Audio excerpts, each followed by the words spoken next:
नमस्कार स्टूडेंट्स, हम एक बार फिर से आते हैं और बात करने वाले हैं हमारे सेशन में कॉमन एरर्स पर, जो अभी तक एसएससी के प्रीवियस ईयर क्वेश्चन पेपर्स में आ चुकी हैं और इन्हें हमने किरण पब्लिकेशन से छपवाया है। 150 सेंटेंस पर हम अभी तक बात कर चुके हैं। पिछले सेशंस में 151वें सेंटेंस से इस वीडियो लेक्चर की शुरुआत करेंगे।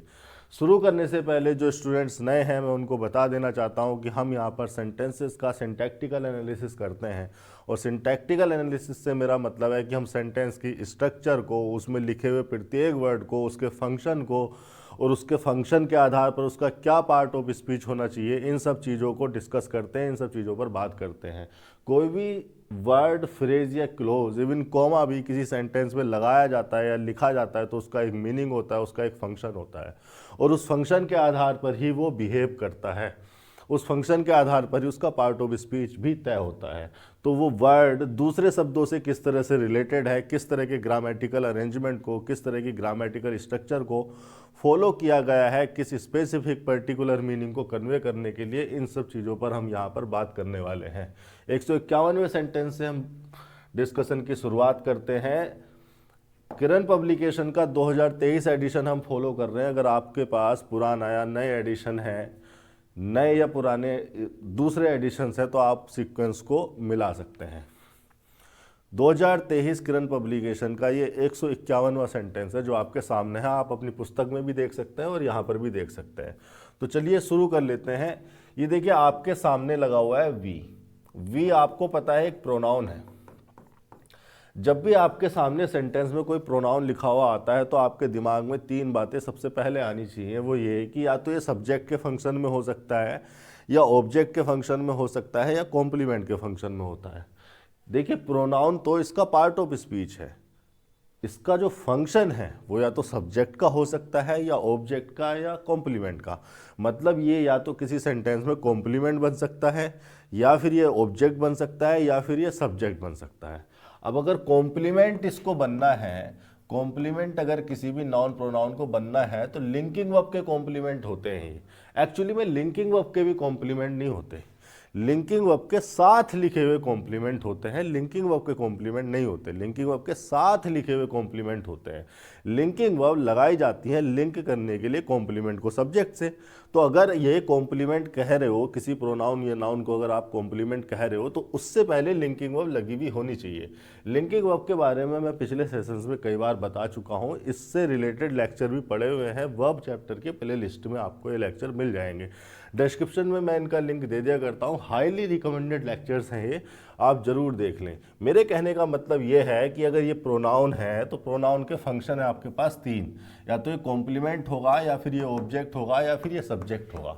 अब इन तीनों में से कौन से फंक्शन में है ये डिसाइड करने के लिए देखना पड़ेगा कि ये कॉम्प्लीमेंट अगर है तो क्या ये लिंकिंग वर्ब के साथ लिखा हुआ कॉम्प्लीमेंट है।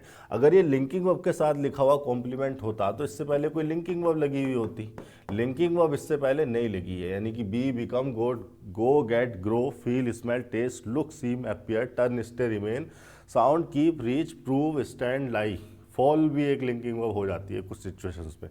तो कहने का मतलब ये है कि ये जो वर्ब है ये लिंकिंग वर्ब कही जाती हैं। इनके अलावा और भी हो सकती है, लेकिन ये मुख्य हैं। तो ऐसी कोई लिंकिंग वर्ब इससे पहले लगी नहीं है जिस सिचुएशन में हम कह सकें कि इसको कॉम्प्लीमेंट होना है। तो कॉम्प्लीमेंट होने की संभावना तो हटा दो, कॉम्प्लीमेंट होता तो इससे पहले कोई लिंकिंग वर्ब लगी हुई होती, जो कि नहीं है। अब इसको ऑब्जेक्ट होने की संभावना को देख लेते हैं। देखिए अगर कोई भी प्रोनाउन या नाउन ऑब्जेक्ट होता है तो पूरी इंग्लिश ग्रामर में वो दो ही सिचुएशन में ऑब्जेक्ट हो सकता है, या तो वो ट्रांजिटिव वर्ब का ऑब्जेक्ट होगा, या फिर वो प्रीपोजिशन का ऑब्जेक्ट होगा। ट्रांजिटिव वर्ब अपने बाद ऑब्जेक्ट लेती हैं क्योंकि उनको अपना मीनिंग पूरा करने के लिए अपने बाद एक नाउन प्रोनाउन की जरूरत होती है, इसलिए उस नाउन प्रोनाउन को ट्रांजिटिव वर्ब का ऑब्जेक्ट कहा जाता है। तो अगर इसको ऑब्जेक्ट होना है तो पहली बात तो ये ऑब्जेक्टिव केस में लिखा होता। प्रोनाउन के तो केस होते हैं, सब्जेक्टिव केस अलग, ऑब्जेक्टिव केस अलग, डिटर्मिनर अलग होते हैं, और पजेसिव प्रोनाउन इनके अलग होते हैं। तो अगर ये ऑब्जेक्ट होता तो पहली बात तो ये ऑब्जेक्टिव केस में लिखा होता। दूसरी बात ये कि अगर ये ऑब्जेक्ट होता तो दो ही सूरतों में होता, या तो इससे पहले कोई ट्रांजिटिव वर्ब लगी हो जिसका ये ऑब्जेक्ट हो रहा हो, या फिर इससे पहले कोई प्रीपोजिशन लगी हो जिसका ऑब्जेक्ट इससे होना हो। जी हाँ, प्रीपोजिशन भी अपने बाद ऑब्जेक्ट लेती हैं। एक्चुअली में प्रीपोजिशन लगाए जाते हैं अपने बाद लिखे जाने वाले किसी नॉन प्रोनाउन को सेंटेंस में, सेंटेंस के किसी भाग से जोड़ने के लिए। तो वो प्रीपोजिशन जिस नॉन प्रोनाउन को जोड़ता है उसे ही उसका ऑब्जेक्ट कहा जाता है, कंसीडर किया जाता है। तो इससे पहले तो ना ट्रांजिटिव वर्ब है ना प्रीपोजिशन है, फिर तो इसके ऑब्जेक्ट होने की संभावना भी निरस्त कर दो आप। अब तो ये सिर्फ सब्जेक्ट है, यानी कि हमें इतना पता चल गया कि वी यहाँ पर प्रोनाउन है और सब्जेक्ट है। इतनी बात समझ में आ गई हमारी। अब आगे हम देखेंगे यहाँ पर ये जो सेल लगी हुई है ये तो हेल्पिंग वर्ब है। हेल्पिंग वर्ब है फॉर्मल केस में फ्यूचर को या पॉसिबिलिटी को या प्रोबेबिलिटी को रिवर करने के लिए हम वी लगा लेते हैं। पॉसिबिलिटी को तो नहीं, एक प्रोबेबिलिटी के केस में ये आ सकती है, लेकिन फॉर्मल केस में या कोई इंटेंशन हो, विलिंगनेस हो, अगर विलिंगनेस को रिफर करना चाह रहे हैं या इंटेंशन को रिफर करना चाह रहे हैं तो हम फॉर्मल केस में, फॉर्मल केस से मेरा मतलब है आई और वी के साथ, फॉर्मली फर्स्ट पर्सन के साथ, चाहे वो सिंगुलर हो या प्लूरल हो, हम शैल को लगाकर चलते हैं। ठीक है, ये हेल्पिंग वर्ब हो गई। अब हेल्पिंग वर्ब अगर शैल लग गई तो इसके साथ जो वर्ब आती है वो तो बेस फॉर्म में आती है, यानी कि ये हो गई मेन वर्ब आपकी बेस फॉर्म में। बेस फॉर्म मतलब वर्ब की फर्स्ट फॉर्म। अब ये जो गो है, आपके सामने जैसी कोई मेन वर्ब आती है तो आप देखेंगे कि मेन वर्ब किस नेचर की है, और नेचर से मेरा मतलब है कि मेन वर्ब या तो लिंकिंग नेचर की हो सकती है, लिंकिंग वर्ब हो सकती है, या फिर वो हो सकती है एक्शन नेचर की वर्ब। मैं पेन का कलर चेंज कर लेता हूं, उधर शायद ये जो हमारा ब्राइट है तो उधर येलो कलर विजिबल नहीं रहेगा। ठीक है, ये छोड़ो। मेरे कहने का मतलब है कि जो मेन वर्ब है वो या तो लिंकिंग नेचर की वर्ब हो सकती है या फिर वो एक्शन नेचर की वर्ब हो सकती है। एक्शन नेचर की वर्ब वो वर्ब होती हैं जो किसी एक्टिविटी को रिप्रेजेंट करती हैं। किसी एक्टिविटी को रिप्रेजेंट करने वाली वर्ब को एक्शन नेचर की वर्ब कहा जाता है। लिंकिंग वर्ब वो होती हैं जो लिंक करने के लिए आती हैं कॉम्प्लीमेंट को सब्जेक्ट से। दो मेरे ये एग्जाम्पल देखिए, आप इनके बीच का डिफरेंस समझ जाएंगे। जैसे मैंने यहाँ पर एक सेंटेंस लिखा, सी सीम्स रूड, ऐसे मैंने एक सेंटेंस लिख दिया यहाँ पर, सी इज रूड। तीसरा सेंटेंस मैंने लिखा यहाँ पर, सी बिहेव्स रूडली। ठीक है, तीन सेंटेंस मैंने आपको लिखे। आप तीन सेंटेंस में ये तीन वर्ब लिखी हुई हैं, ये बी की फॉर्म लिखी हुई है, ये सारी की सारी बी की फॉर्म होती हैं। ये है हमारा बी बेस फॉर्म है, और इसकी is, am, are, was, were, been, being, ये सारी की सारी इसी के इन्फ्लिक्शन है। इन्फ्लिक्शन है मतलब फॉर्म्स। ठीक है, तो ये जो तीन वर्ब लिखी है हमारी, 1, 2, 3, इन तीनों वर्ब्स में देख के बता सकते हैं कि कौन सी वर्ब किसी एक्टिविटी को रिप्रेजेंट कर रही है। देखिए मैं बता देता हूँ, यहाँ पर ये जो बिहेव वर्ब है ये एक एक्शन नेचर की वर्ब है, ये एक एक्टिविटी को रिप्रेजेंट कर रही है। अगर ये एक्टिविटी को रिप्रेजेंट कर रही है तो इसको हम कहते हैं एक्शन वर्ब। लेकिन यहाँ पर इस सेंटेंस में, दूसरे वाले सेंटेंस में देखिए, पहला, दूसरा, तीसरा, ये दूसरे वाले सेंटेंस में देखिए आप, सी इज रूड में क्या कोई एक्टिविटी हो रही है? क्या सी ने कोई टास्क परफॉर्म किया है? क्या सी ने कोई काम किया है? जब कोई काम ही नहीं किया, कोई एक्टिविटी परफॉर्म नहीं हो रही, कोई टास्क ही उसने नहीं किया है, तो आप इस वर्ब को कोई एक्शन वर्ब कैसे कह सकते हैं? कोई एक्टिविटी रिप्रेजेंट करने वाली वर्ब कैसे कहा जा सकता है इसे? जब सी ने कुछ किया ही नहीं है, इट मीन्स यहाँ कोई एक्टिविटी हो ही नहीं रही है। सी इज रूड बता दिया हमने, उसकी स्टेट या कंडीशन बता दी। हो सकता है सी वहाँ पर हो ही ना, हो सकता है सी सो रही हो सकता है सी कहीं और हो। तो सी ने यहाँ पर इस सेंटेंस में, दूसरे सेंटेंस में कोई एक्टिविटी या कोई टास्क परफॉर्म नहीं किया है। तो ये जो वर्ब लगाई गई है ये किसी एक्टिविटी या एक्शन को रिप्रेजेंट करने के लिए नहीं, बल्कि कॉम्प्लीमेंट को इस सब्जेक्ट से लिंक करने के लिए लगाई गई है। जी हाँ, इसको कहा जाता है कॉम्प्लीमेंट। कॉम्प्लीमेंट का मतलब होता है, हिंदी में अगर इसका ट्रांसलेशन देखें तो कॉम्प्लीमेंट को हिंदी में कहते हैं पूरक। पूरक का मतलब होता है जो पूरा करता हो। क्या पूरा करता हो? मीनिंग को पूरा करता हो। किसके मीनिंग को पूरा करता हो? सब्जेक्ट के मीनिंग को पूरा करता हो। अगर हम इतना सेंटेंस कहें, अगर हम किसी से कहें सी इज, तो सेंटेंस कंप्लीट नहीं है। तो हमने सी के बारे में फर्दर इंफॉर्मेशन देने के लिए, उसकी इंफॉर्मेशन को पूरा करने के लिए उसके लिए एक पूरक लगाया है, कॉम्प्लीमेंट लगाया, जो कि एक एडजेक्टिव लगा हुआ है। तो ये कॉम्प्लीमेंट को लिंक करने के लिए आती है लिंकिंग वर्ब सब्जेक्ट से। भाई अगर ये शी है, ये कोई शी है, मेरी आर्ट उतनी सही नहीं है, मान लो कि ये शी है, ये शी है कोई जिसका नाम है राधा। इस राधा को हमने देखा और राधा को देखते ही हमने कह दिया रूड। राधा को हमने देखा और ये रूड कह दिया। बस जो इस एरो की जगह हम इज लगा रहे हैं, जिस तरह से राधा को लिंक कर रहा है ये एरो रूट से, इस एरो को रिप्लेस करके ही हम इज लगा रहे हैं। तो यही काम करती है लिंकिंग वर्ब। लिंकिंग वर्ब, जैसा कि इनके नाम से ही पता चलता है, लिंक करती है कॉम्प्लीमेंट को सब्जेक्ट से। और ये जो कॉम्प्लीमेंट है पूरक, ये नाउन प्रोनाउन हो सकता है, एडजेक्टिव हो सकता है, ठीक है। एडवर्ब मैनर ये नहीं हो पाता है। क्यों नहीं हो पाता है? जब लिंकिंग वर्ब आएंगी डिटेल में तो उस पर बात करेंगे। तो इतनी बात ये है, ये भी एक लिंकिंग वर्ब है, ये भी एक लिंकिंग नेचर की है।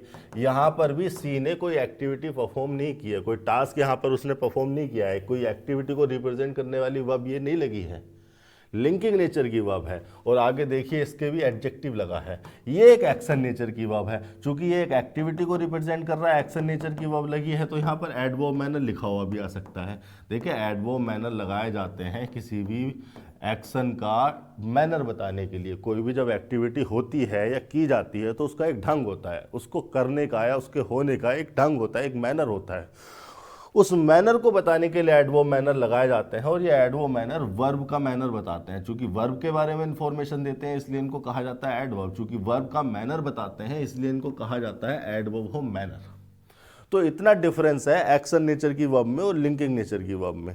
लिंकिंग नेचर की वर्ब मैंने काफ़ी सारी लिखवाई हुई हैं, अभी थोड़ी देर पहले बोली हुई थी, तो आप इन लेक्चर्स को जरूर देख लें। डिस्क्रिप्शन में इनका लिंक मैं जरूर डाल देता हूं। तो अगर आपके सामने, वापस आते हैं सेंटेंस पर, अगर आपके सामने कोई भी मेन वर्ब आती है तो आप सबसे पहले उसमें ये देखेंगे कि ये लिंकिंग नेचर की वर्ब है या एक्शन नेचर की वर्ब है। अगर एक्शन नेचर की वर्ब है तो किसी एक्टिविटी को रिप्रेजेंट करेगी, और लिंकिंग नेचर की वर्ब है तो किसी एक्टिविटी को रिप्रेजेंट न करके सिर्फ और सिर्फ लिंक करने के लिए आई होगी, ठीक है। मीनिंग में डिफरेंस आ जाता है, अलग अलग लिंकिंग वर्ब लगाएंगे तो अलग अलग उनका मीनिंग होगा, लेकिन वो एक्टिविटी को रिप्रेजेंट नहीं कर रही होंगी, कर वो लिंक की रही होंगी, ठीक है। इतनी बात अगर आप समझ गए तो आप ये देखिए, जो गो है तो एक फिजिकल एक्टिविटी है। यहाँ पर जिस तरह से गो को यूज़ किया जा रहा है, रेंज में जाने की बात हो रही है, तो ये तो एक फिजिकल एक्टिविटी है, अपने पैरों का इस्तेमाल करके कहीं को जाना। एक मूवमेंट का रिफरेंस है, ज़रूरी नहीं है पैरों का इस्तेमाल हो, एक मूवमेंट का रिफरेंस है। तो मूवमेंट का रिफरेंस अगर है तो ये तो एक एक्शन नेचर की वर्ब हो गई इस कंटेक्स्ट में। वैसे ये लिंकिंग वर्ब भी हो सकती है, ओके। तो मेरे कहने का मतलब है कि ये जो मेन वर्ब आपकी लगी हुई है ये एक्शन नेचर की वर्ब है, एक एक्टिविटी को रिप्रेजेंट करने वाली वर्ब है। तो अगर एक्शन नेचर की वर्ब है, एक एक्टिविटी को रिप्रेजेंट कर रही है, तो इसके बाद आपका काम यहां पर खत्म नहीं होता है। आप ये देखेंगे कि एक्शन नेचर की भी है तो ट्रांजिटिव वर्ब है या इनट्रांजिटिव वर्ब है। ट्रांजिटिव और इनट्रांजिटिव नेचर की वर्ब के बारे में मैं लगभग हर लेक्चर में ही बताता हूँ। जब भी ये सामने आता है मेरे तो मैं बताता हूँ कि ट्रांजिटिव वर्ब वो वर्ब होती हैं जो अपने बाद ऑब्जेक्ट लेती हैं। ऑब्जेक्ट से मेरा मतलब है कोई नाउन या प्रोनाउन लेती हैं, और ये ऐसा इसलिए करती हैं क्योंकि इनका मीनिंग कंप्लीट तभी हो पाता है जब ये अपने बाद ऑब्जेक्ट ले, मतलब ये कोई नाउन प्रोनाउन ले। फॉर एन एग्जाम्पल, जैसे मैंने एक सेंटेंस यहाँ पर लिखा, ये सेंटेंस मैंने यहाँ पर लिखा, सी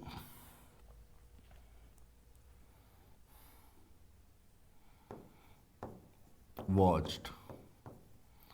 अब इतना सेंटेंस अगर मैं किसी को कहूँ सी वॉच्ड, ये विजिबल है, विजिबल तो है ना। चलो दूसरे कलर से लिख देता हूँ इसको। ये स्लाइड्स इन्होंने ऐसी बना दी है, यहाँ पर लिख देता हूँ सी वॉच्ड। अब देखो ये सेंटेंस आपने इतना लिखा या इतना बोल दिया किसी को, सी वॉच्ड। अब आप किसी से ये कहोगे सी वॉच्ड, तो वो आपसे पूछ लेगा कि व्हाट, कि उसने क्या देखा, ठीक है। तो एक्चुअली में ये इसलिए हो रहा है क्योंकि वॉच के बाद कुछ होना चाहिए था, भाई उसने क्या देखा, किस चीज को देखा उसने, ये आपको बताना था, वो आपने बताया नहीं, तो आपने इनकम्प्लीट मीनिंग के साथ सेंटेंस को बोल दिया।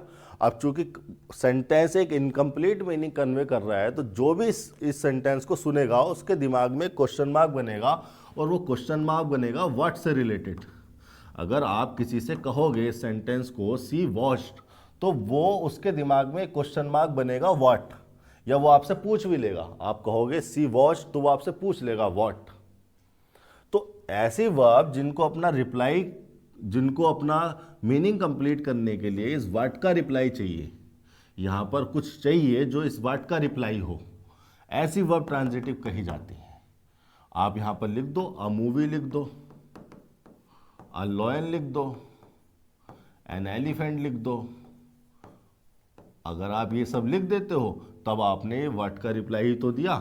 आपने कहा सी वॉच्ड, उसने, सुनने वाले ने, लिसनर ने कहा व्हाट, आपने कहा अ मूवी।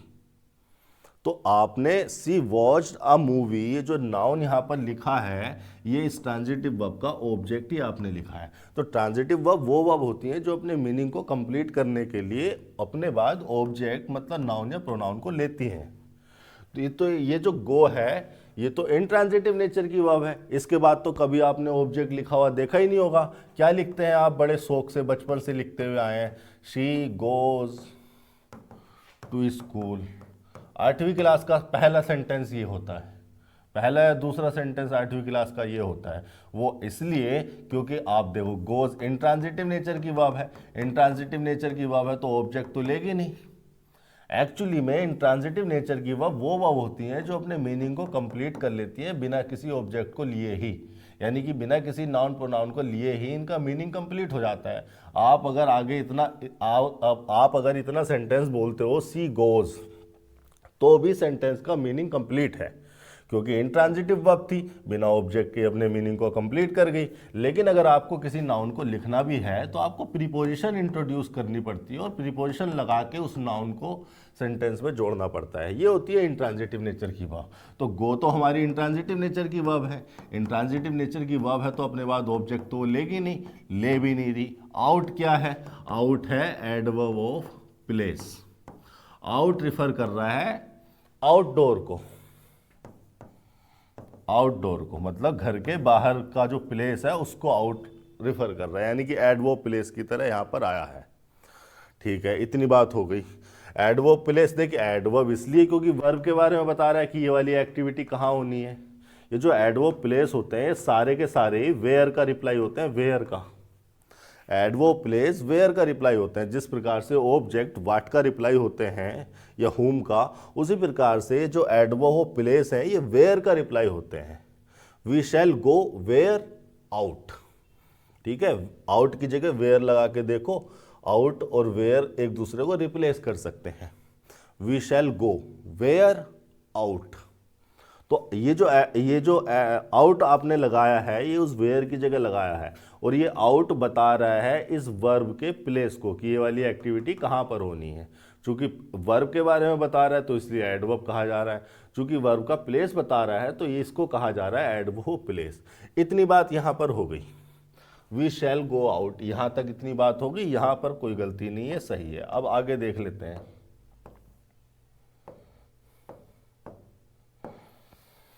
अब देखो यहां पर लगा हुआ है इफ कंजंक्शन है। अब ये जो कंजंक्शन, मुझे कैसे पता चला कंजंक्शन है, क्योंकि दो क्लोजेस को जोड़ रहा है।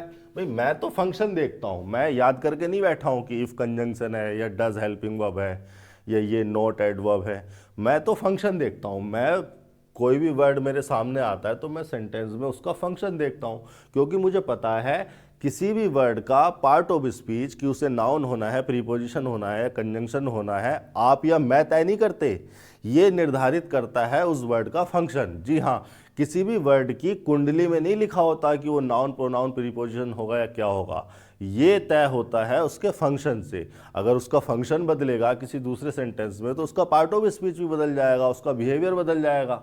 वो दूसरे शब्दों को या सेंटेंस की स्ट्रक्चर को दूसरे तरीके से प्रभावित करेगा। तो याद करने की जरूरत नहीं है, आप सीधे फंक्शन देखना सीखिए, फंक्शन पकड़ना सीखिए कि किसी वर्ड का कि इस स्ट्रक्चर में क्या फंक्शन है, किस फंक्शन में वो यूज़ हो रहा है, बस उसके हिसाब से उसको ट्रीट करते रहिए। अब मैंने यहाँ पर देखा है कि देखिए एक क्लोज ये है और दूसरी क्लोज यहाँ पर ये है। अब दो क्लोजेस को अगर जोड़ने के लिए यूज़ हो रहा है तो कंजंक्शन ही होगा, और कुछ तो होगा नहीं। अब जब इफ कंजंक्शन होता है तो भी ये दो तरीके से यूज़ हो जाता है, मेनली मुख्यतः ये दो तरीके से यूज़ हो जाता है। पहला तो ये कि क्वेश्चंस को रिपोर्ट करने के लिए यूज़ हो जाता है।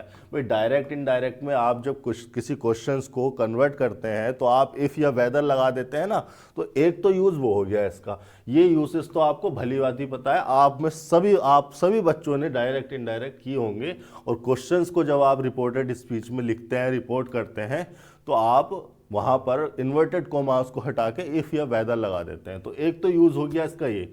दूसरा यूज़ इसका हो जाता है कंडीशंस को इंट्रोड्यूस करता है, कंडीशंस को इंट्रोड्यूस करता है। अगर इफ़ कंजंक्शन क्वेश्चंस को इंट्रोड्यूस नहीं कर रहा है तो वो कंडीशंस को इंट्रोड्यूस कर रहा होगा यहाँ पर। अब देखिए ये हो गई पूरी की पूरी कंडीशंस, यानी कि ये जो क्लोज लिखी गई है या इफ़ कंजंक्शन के द्वारा जो क्लोज लिखी गई है ये हो गई कंडीशंस, और इस कंडीशन पे डिपेंड करता है, ये हो गया रिजल्ट। उस कंडीशन पे डिपेंड करता है तो ये उस कंडीशन का रिजल्ट हो गया, यानी कि ये कंडीशन अगर फुलफिल हुई तो ये रिजल्ट भी संभव है, पॉसिबल है। अब इस कंडीशंस को देख लेते हैं। देखिए कंडीशन लगी हुई है तो ये क्लोज जो है कंडीशन है, इसको कंडीशनल सेंटेंस बोला जाता है, इसीलिए इसको कंडीशनल सेंटेंस बोला जाता है, और इसको बोला जाएगा कंडीशनल क्लोज। और ये लगी है अंदर इसके कंडीशन। तो देख लेते हैं क्या है कंडीशन, क्या इंफॉर्मेशन है ये। देखिए इट लगा है एक प्रोनाउन।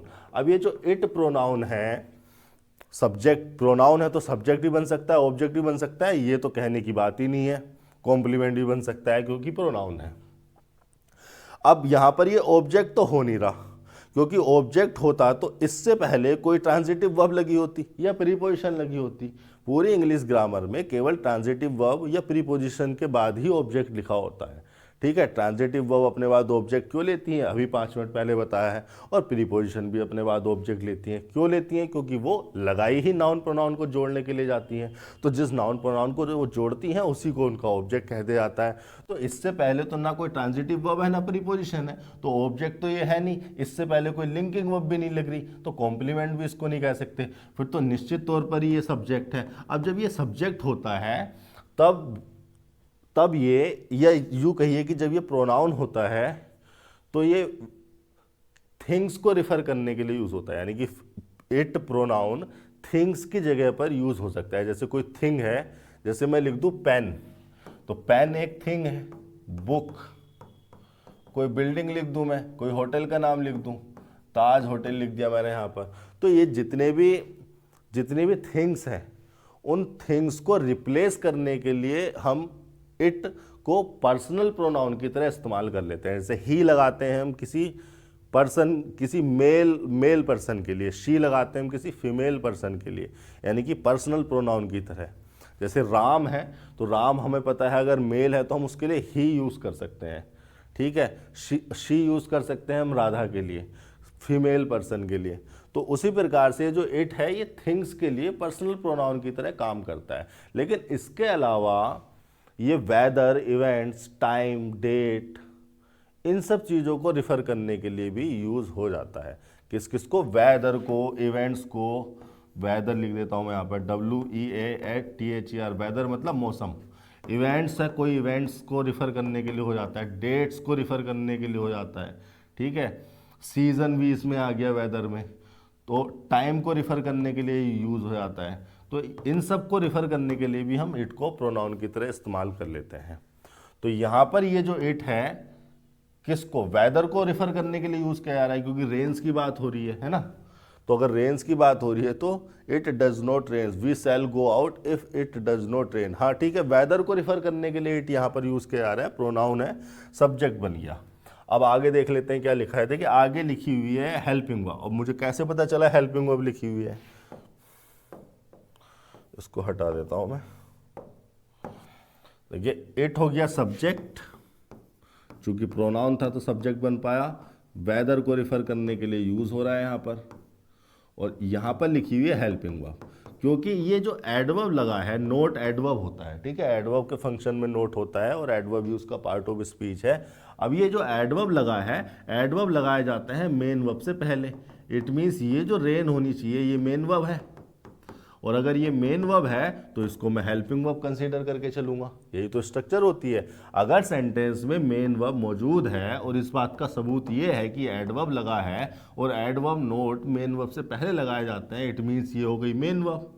भाई अगर नोट एडवर्ब लगा है तो मैं इसको मेन वर्ब कंसीडर कर रहा हूँ, और अगर मेन वर्ब है तो फिर तो ये हेल्पिंग नेचर की वर्ब हो गई। एक सेंटेंस में, एक क्लोज में दो मेन वर्ब तो होंगी नहीं, होती भी तो कंजंक्शन से जुड़ी होती, वो यहाँ है नहीं। तो ये हो गई हेल्पिंग वर्ब, ये हो गई मेन वर्ब। अब देखो यहाँ पर आप ध्यान से देखोगे तो यहाँ पर रेन्स नहीं होगा, रेन होगा। वो इसलिए क्योंकि आप देखेंगे कि ये जो डज है ये भले ही हेल्पिंग वर्ब है, लेकिन ये किसका इन्फ्लिक्शन है? इन्फ्लिक्शन मतलब फॉर्म्स, ठीक है। तो ये किसका इन्फ्लिक्शन है? ये डू का इन्फ्लिक्शन है। डू है बेस फॉर्म। एक्चुअली में ये जो प्राइमरी ऑक्सिलरी वर्ब होती है हमारे पास तीन ही है, तीन ही प्राइमरी ऑक्सिलरी वर्ब अवेलेबल है हमारे पास। वो कौन कौन सी हैं? बी, डू और तीसरी है हैव। ये तीन ही प्राइमरी ऑक्सिलरी वर्ब्स होती हैं। बाकी जो होते हैं वो इनके इन्फ्लेक्शन होते हैं। इन्फ्लेक्शन मतलब फॉर्म। अब देखिए बी की क्या क्या फॉर्म होती हैं। बी की एक फॉर्म होती है इज, एम, आर, प्रेजेंट के केस में लगा दी जाती हैं। वाज, वर, पास्ट के केस में लगा दी जाती हैं। बीन भी आ जाती है परफेक्ट कंटिन्यूअस में, हेल्पिंग वर्ब की तरह यूज कर लेते हैं। डू के इन्फ्लेक्शन है डू, डज प्रेजेंट के केस में, और पास्ट के केस में डिड। हैव के इन्फ्लिक्शन है हैज, हैव प्रेजेंट के केस में, और पास्ट के केस में हैड। तो ये तीन ही जो है, तीन ही हमारे पास प्राइमरी ऑक्सिलरी वर्ब हैं। इस पर मैंने पूरा लेक्चर डाला हुआ है, मैं डिस्क्रिप्शन में लिंक दे दूंगा, आप वहाँ से देख लेना। फिलहाल जितना ज़रूरी है इतना समझिए कि ये तीन ही वर्ब है जो प्राइमरी ऑक्सिलरी वर्ब है, वी, डू, हैव। ये तो बी की फॉर्म्स हैं। प्रेजेंट के केस में इज, एम, आर, पास्ट के केस में वाज, वर, परफेक्ट कंटिन्यूअस में अगर रिफर करना है तो बीन लगा देते हैं हम। और डू के इन्फ्लिक्शन है डू, डज प्रेजेंट के केस में, डिड हो जाता है पास्ट के केस में। हैव के इन्फ्लिक्शन है हैज, हैव प्रेजेंट के केस में, हैड हो जाता है पास्ट के केस में। अब तो ये जो डज लगा हुआ है यहाँ पर, हेल्पिंग वर्ब जो लगा हुआ है आपके सामने, ये डू का इन्फ्लिक्शन लगा हुआ है, मतलब डू की फॉर्म लगी हुई है, डू की एस या ई एस फॉर्म लगी हुई है। अच्छा, डू का इन्फ्लिक्शन हमने लगाया किस लिए है? डू की एस या ई एस फॉर्म हमने क्यों लगाई है? भले ही हमने हेल्पिंग वर्ब में लगाई है, लेकिन लगाई क्यों है? क्योंकि हमें टेंस को रिफर करना है। भाई हमें प्रेजेंट टेंस को रिफर करना था तो हमने डू की डू या डज वाली फॉर्म लगाई। अगर हमें यहाँ पर पास्ट को रिफर करना होता, पास्ट टेंस को रिफर करना होता, तो हम यहाँ पर डू की डिड वाली फॉर्म लगाते। तो जब हमने टेंस को रिफर करने के लिए डू का डज कर दिया, तो अब उसी सेम टेंस को रिफर करने के लिए रेन का रेंस क्यों करेंगे? भाई वो चीज हम ठीक है एस या ई एस यहाँ पर लगाते हैं, एस या ई एस लगाते हैं या वर्ब की सेकंड फॉर्म लगाते हैं तो टेंस को एक्सप्रेस करने के लिए लगाते हैं। प्रेजेंट इंडेफिनिट में एस या ई एस फॉर्म लगाई जाती है सिंगुलर के साथ, थर्ड पर्सन के साथ, तो वो इसीलिए लगाई जाती है ताकि हम टेंस को एक्सप्रेस कर सकें। सेकंड फॉर्म, वर्ब की सेकंड फॉर्म लगाई जाती है पास्ट इंडेफिनिट में टेंस को एक्सप्रेस करने के लिए। और अगर हम हेल्पिंग वर्ब का यूज कर रहे हैं तो डू का डज हो जाता है सिंगुलर के केस में, और पास्ट के सिनेरियो में डू का डिड हो जाता है। तो ये क्यों होता है? ये होता है टेंस को एक्सप्रेस करने के लिए, टेंस को रिफर करने के लिए। तो जब हमने टेंस को एक्सप्रेस करने के लिए डू का डज कर दिया यहीं पर, तो अब उसी चीज को दोबारा हम यहां पर क्यों करेंगे? तो इसीलिए आपने हमेशा नोटिस किया होगा डू, डज या डिड के साथ वर्ब की फर्स्ट फॉर्म का इस्तेमाल किया जाता है, क्योंकि वो इन्फ्लेक्शन टेंस को एक्सप्रेस करने के लिए जिस इन्फ्लेक्शन की जरूरत थी, वो इन्फ्लेक्शन, वो फॉर्म्स में चेंजेस हम यहाँ पर ले आए। तो अब उसको दोबारा यहाँ पर करने की आवश्यकता नहीं है, ठीक है। तो यहाँ पर क्या हो जाएगा? रेन्स नहीं होगा, रेन हो जाएगा। बाकी सेंटेंस आपने समझ लिया है, पूरा सही है, वहीं पर गलती है। बाकी ये कंडीशन लगी हुई है, ओपन कंडीशनल इसको बोला जाता है। यानी कि कंडीशन का जो पहले टाइप का जो कंडीशनल होता है वो ये होता है कि अगर ये प्रेजेंट का सिनेरियो है, ये प्रेजेंट में पॉसिबल सिचुएशन है, प्रोबेबल सिचुएशन है, तो यहाँ पर भी मोडाल ऐसा लगाया जाता है एक प्रोबेबल सिचुएशन को रिप्रेजेंट कर सके। ये ओपन कंडीशनल होता है पहले प्रकार का। तो ठीक है, ये हो गए 151। 152वें सेंटेंस पर चल लेते हैं।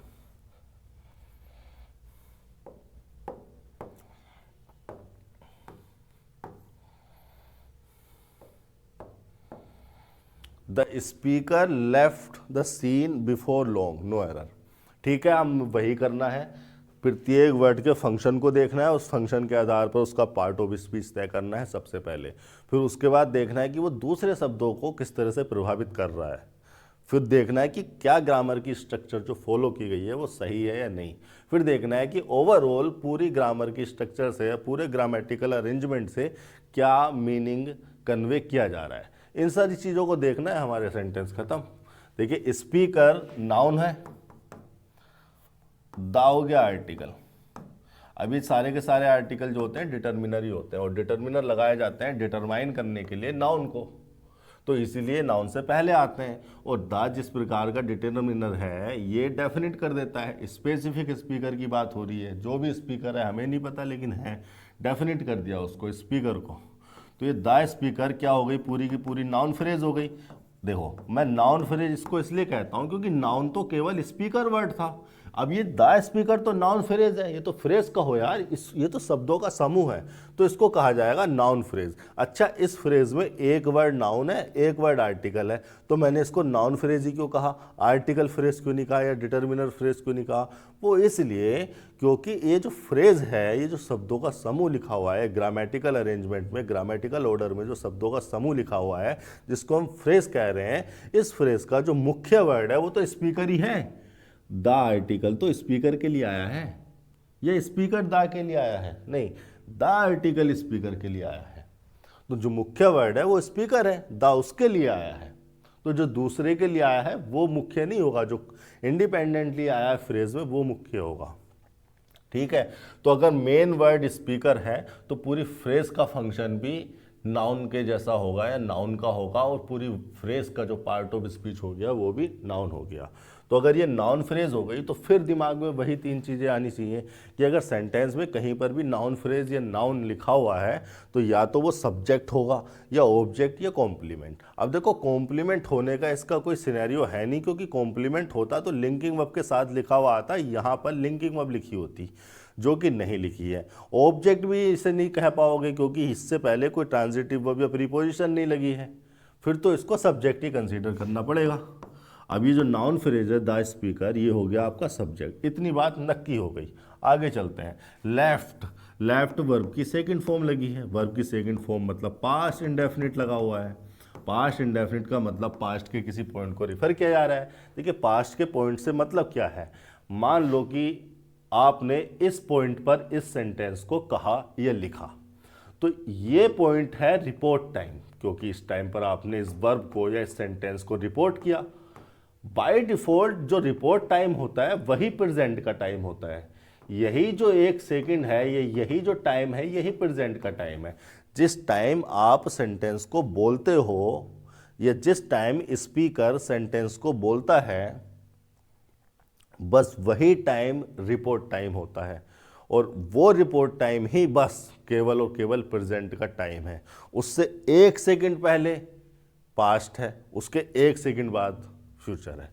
सोचिए, आप इस बात को सोचिए, अगर हम स्ट्रिक्टली टाइम को फॉलो करें या स्ट्रिक्टली हम टाइम के कॉन्सेप्ट से जुड़े रहें, तो जिस पॉइंट पर, जिस टाइम पर सेंटेंस को रिपोर्ट किया गया है, बस वो एक पॉइंट ही प्रेजेंट का टाइम है। उससे 1 सेकंड पहले पास्ट है, उससे 1 सेकंड बाद ही फ्यूचर है, और ये सारा इधर को पास्ट है और ये सारा इधर को फ्यूचर है। अब लेफ्ट अगर वर्ब की सेकंड फॉर्म है और पास्ट इंडेफिनिट का रेफरेंस है, यानी कि पास्ट में कहीं पर ये एक्टिविटी हुई होगी, तो ये एक्टिविटी, ये जो लेफ्ट वाली एक्टिविटी है, इस प्रेजेंट के पॉइंट से पहले कहीं इधर को कहीं को हुई होगी। तो अब ये नहीं पता कहाँ हुई, हो सकता है यहाँ हुई हो सकता है यहाँ हुई हो, बस वो हमारी अजम्पशन है कि पास्ट में कभी हुई होगी। ठीक है, अब आगे चलते हैं। अब ये जो लेफ्ट है देखिए मेन वर्ब है, यहाँ पर मेन वर्ब लगी हुई है, कोई हेल्पिंग वर्ब की जरूरत नहीं होती अफर्मेटिव के सेंटेंस में, पास्ट इंडेफिनिट के। तो ये मेन वर्ब अगर है तो आपके दिमाग में अब दो बातें आनी चाहिए, जरूर अति आवश्यक है। वो ये कि ये मेन वर्ब जो है वो लिंकिंग नेचर की वर्ब है या एक्शन नेचर की वर्ब है। एक्शन नेचर की वर्ब है, लिंकिंग नेचर की वर्ब है। देखिए लिंकिंग वर्ब अगर होती तो किसी कॉम्प्लीमेंट को लिंक करने के लिए आई होती सब्जेक्ट से, और एक्शन वर्ब होगी तो किसी एक्टिविटी को रिप्रेजेंट करेगी।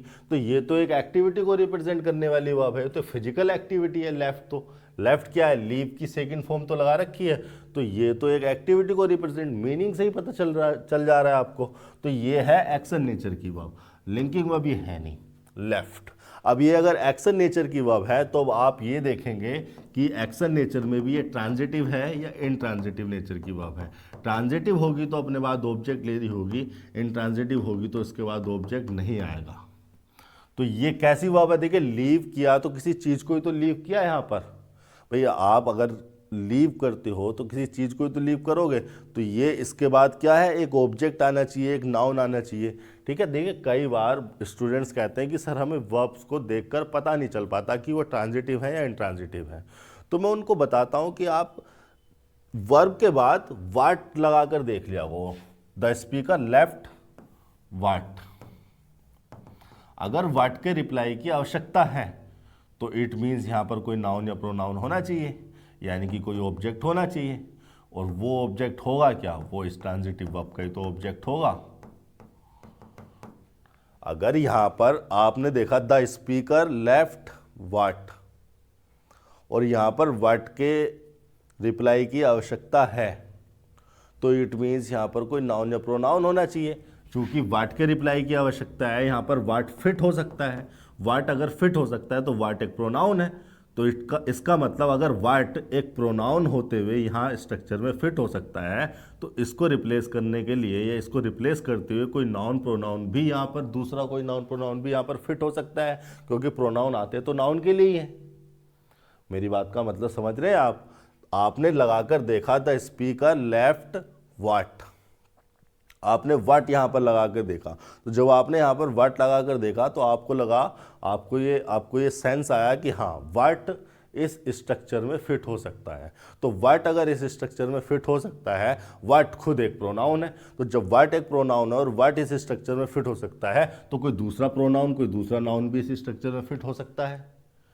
ठीक है, तो इस तरह से लगाकर देखिए। और जब भी कोई आपके सामने वर्ब्स आए तो उसका मीनिंग आप इंग्लिश में ही समझिए। आप डिक्शनरी पर डालिए, गूगल कीजिए, मुझे लिख सकते हैं, मुझे बता सकते हैं, या जो भी आपके आसपास हो, स्टूडेंट्स हो, टीचर्स हो, उनसे पूछिए। इंग्लिश में ही उसका मीनिंग जानने की कोशिश कीजिए, हिंदी में नहीं।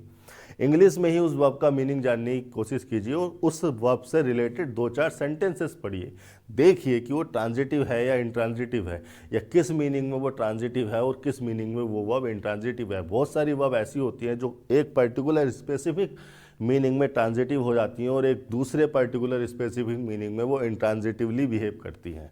तो ये सब जानने की कोशिश कीजिए। 200, 400, 500, 1000 वर्ब हैं जो बार बार घुमा घुमा के एसएससी देता रहता है। उन्हीं वर्ब्स को आपने पढ़ना है, जानना है, समझना है, बस।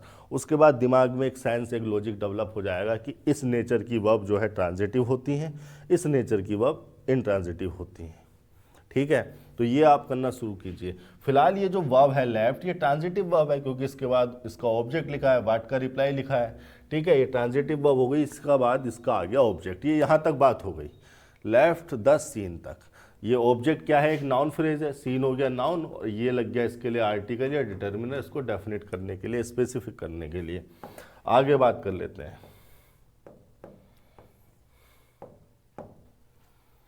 देखिए आगे लगा हुआ है बिफोर लॉन्ग। गलती एक्चुअली में यही है, तो बिफोर लॉन्ग पर डिटेल में बात कर लेते हैं। हमारे इस वाले बोर्ड पर आ जाते हैं।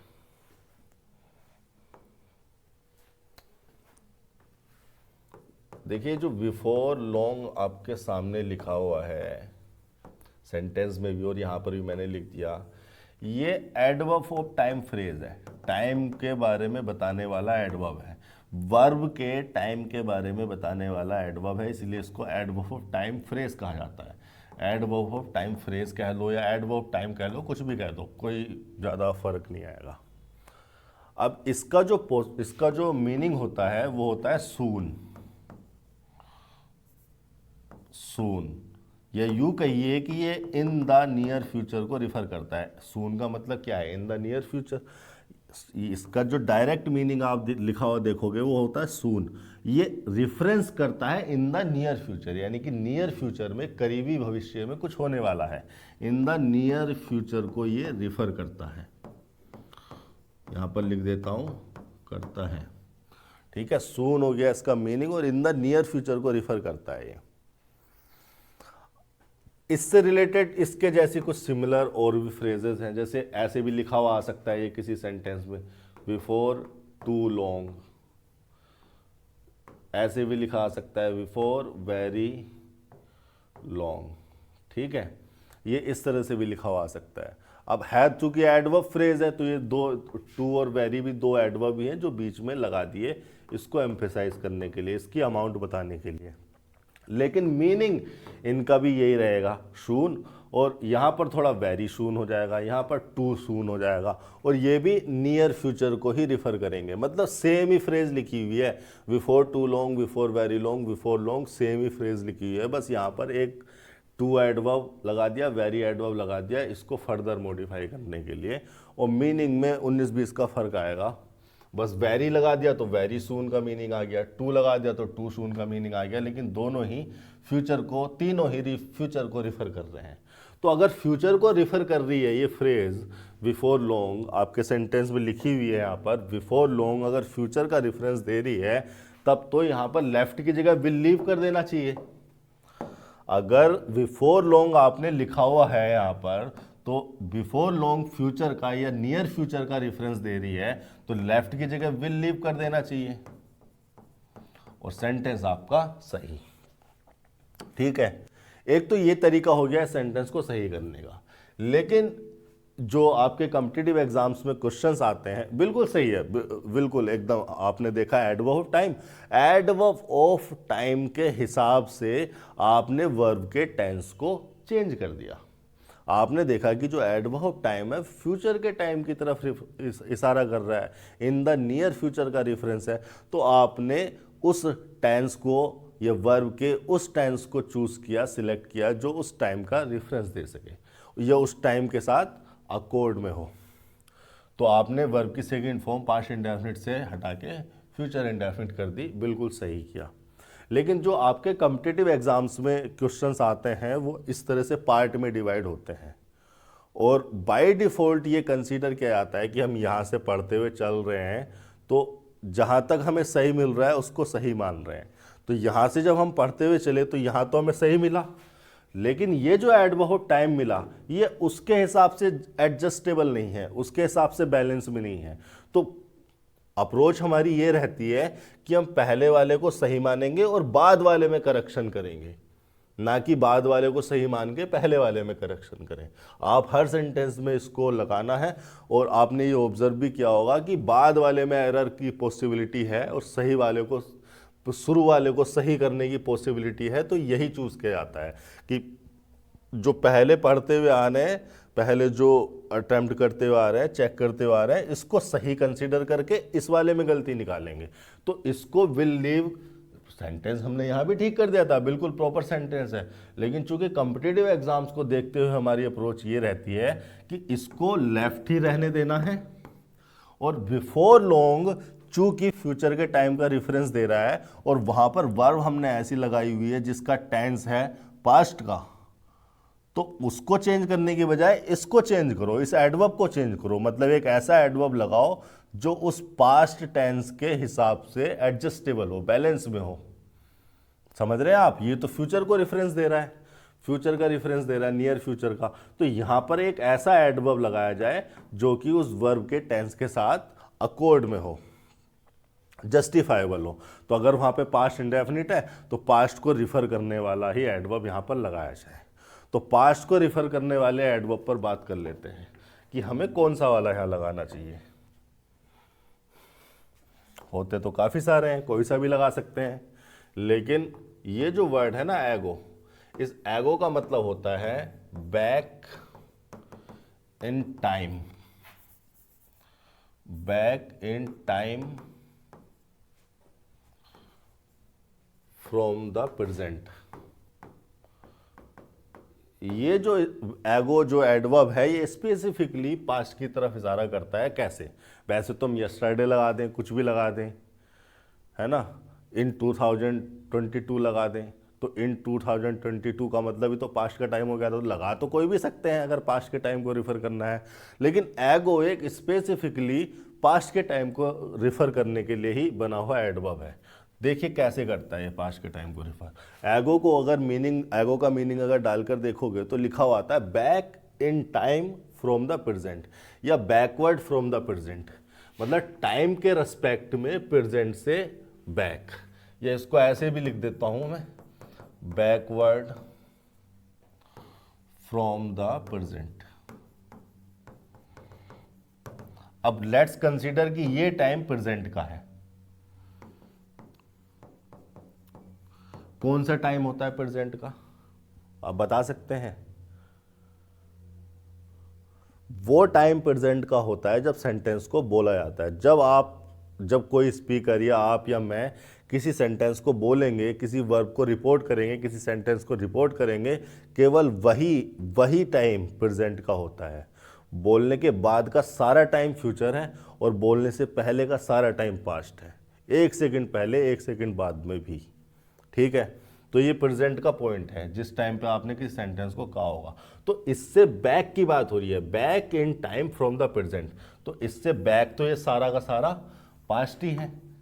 तो ये जो एगो है इस पॉइंट से बैक को, इस पॉइंट से बैकवर्ड के टाइम को रिफर करने के लिए यूज होने वाला एडवर्ब है। लेकिन देखिए एगो ने ये तो बता दिया कि प्रेजेंट के पॉइंट से बैक की बात कर रहे हैं, लेकिन कितने बैक की बात हो रही है? भाई प्रेजेंट के पॉइंट से बैक तो सारा ही पास्ट है, तो क्या सारे पास्ट को रिफर कर देगा एगो?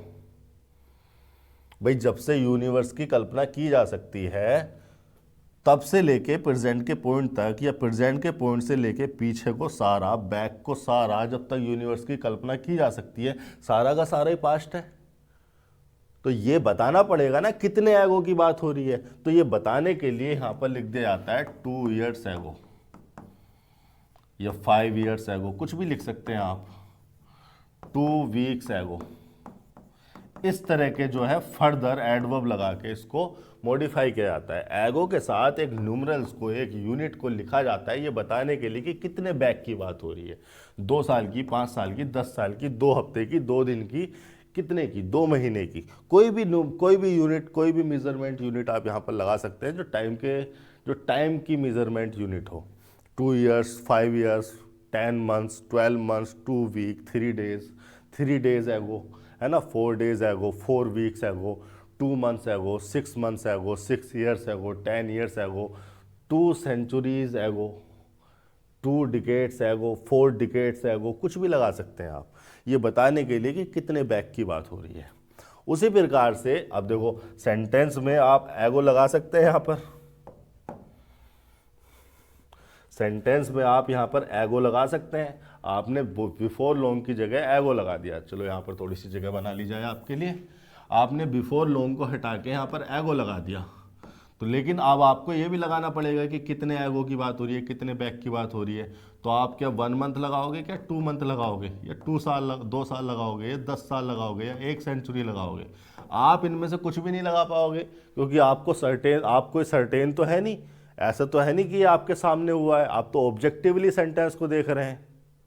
ऑब्जेक्टिवली अगर सेंटेंस को देख रहे हैं तो आपको तो ये पता नहीं है टाइम का कि कितना, आप एक्यूरेट नहीं हो सकते ना कि 2 months एगो ये हुआ है या 2 years एगो ऐसा हुआ है। तो यहाँ पर इसीलिए लॉन्ग एगो लगा दिया जाता है। अभी जो लॉन्ग एगो लगाने का क्या मतलब है, इसका क्या मीनिंग निकल के आया है और क्या ये स्ट्रक्चर है, इसको भी जरा समझ लेते हैं।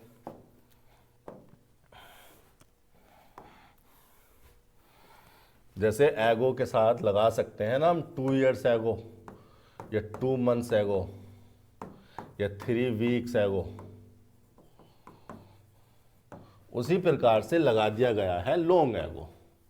एगो एडवर्ब है और इसको मॉडिफाई करने के लिए एक और एडवर्ब आ गया, पूरी की पूरी ये हो गई एडवर्ब ऑफ टाइम फ्रेज। ठीक है, अब ये अगर आपकी टाइमलाइन है और ये वो पॉइंट है जहां पर आपने रिपोर्ट किया, बाय डिफॉल्ट यही प्रेजेंट का टाइम है। एगो का मतलब क्या हो गया, इससे बैकवर्ड। अब देखो लॉन्ग एगो की अगर बात की जा रही है तो लॉन्ग का मतलब तो लॉन्ग ही हो गया, फिर 1-2 दिन की बात तो हो नहीं रही, 2-4 महीने की बात भी नहीं हो रही। लॉन्ग तो सबके हिसाब से अलग अलग हो सकता है, अलग अलग डायमेंशन में लॉन्ग अलग अलग हो सकता है ना। लॉन्ग भी कोई सर्टेनिटी नहीं बता रहा कि कितने लॉन्ग की बात हो रही है। तो कहने का मतलब है कि अगर लॉन्ग एडवर्ब को एगो के साथ लिख दिया जाए या लॉन्ग एडवर्ब को लॉन्ग एडवर्ब के द्वारा एगो एडवर्ब को मॉडिफाई किया जाए तो लॉन्ग पास्ट की बात करने लगता है, प्रेजेंट के पॉइंट से लॉन्ग बैक। ठीक है, तो ये बात करने लगता है डिस्टेंट पास्ट की, डिस्टेंट पास्ट।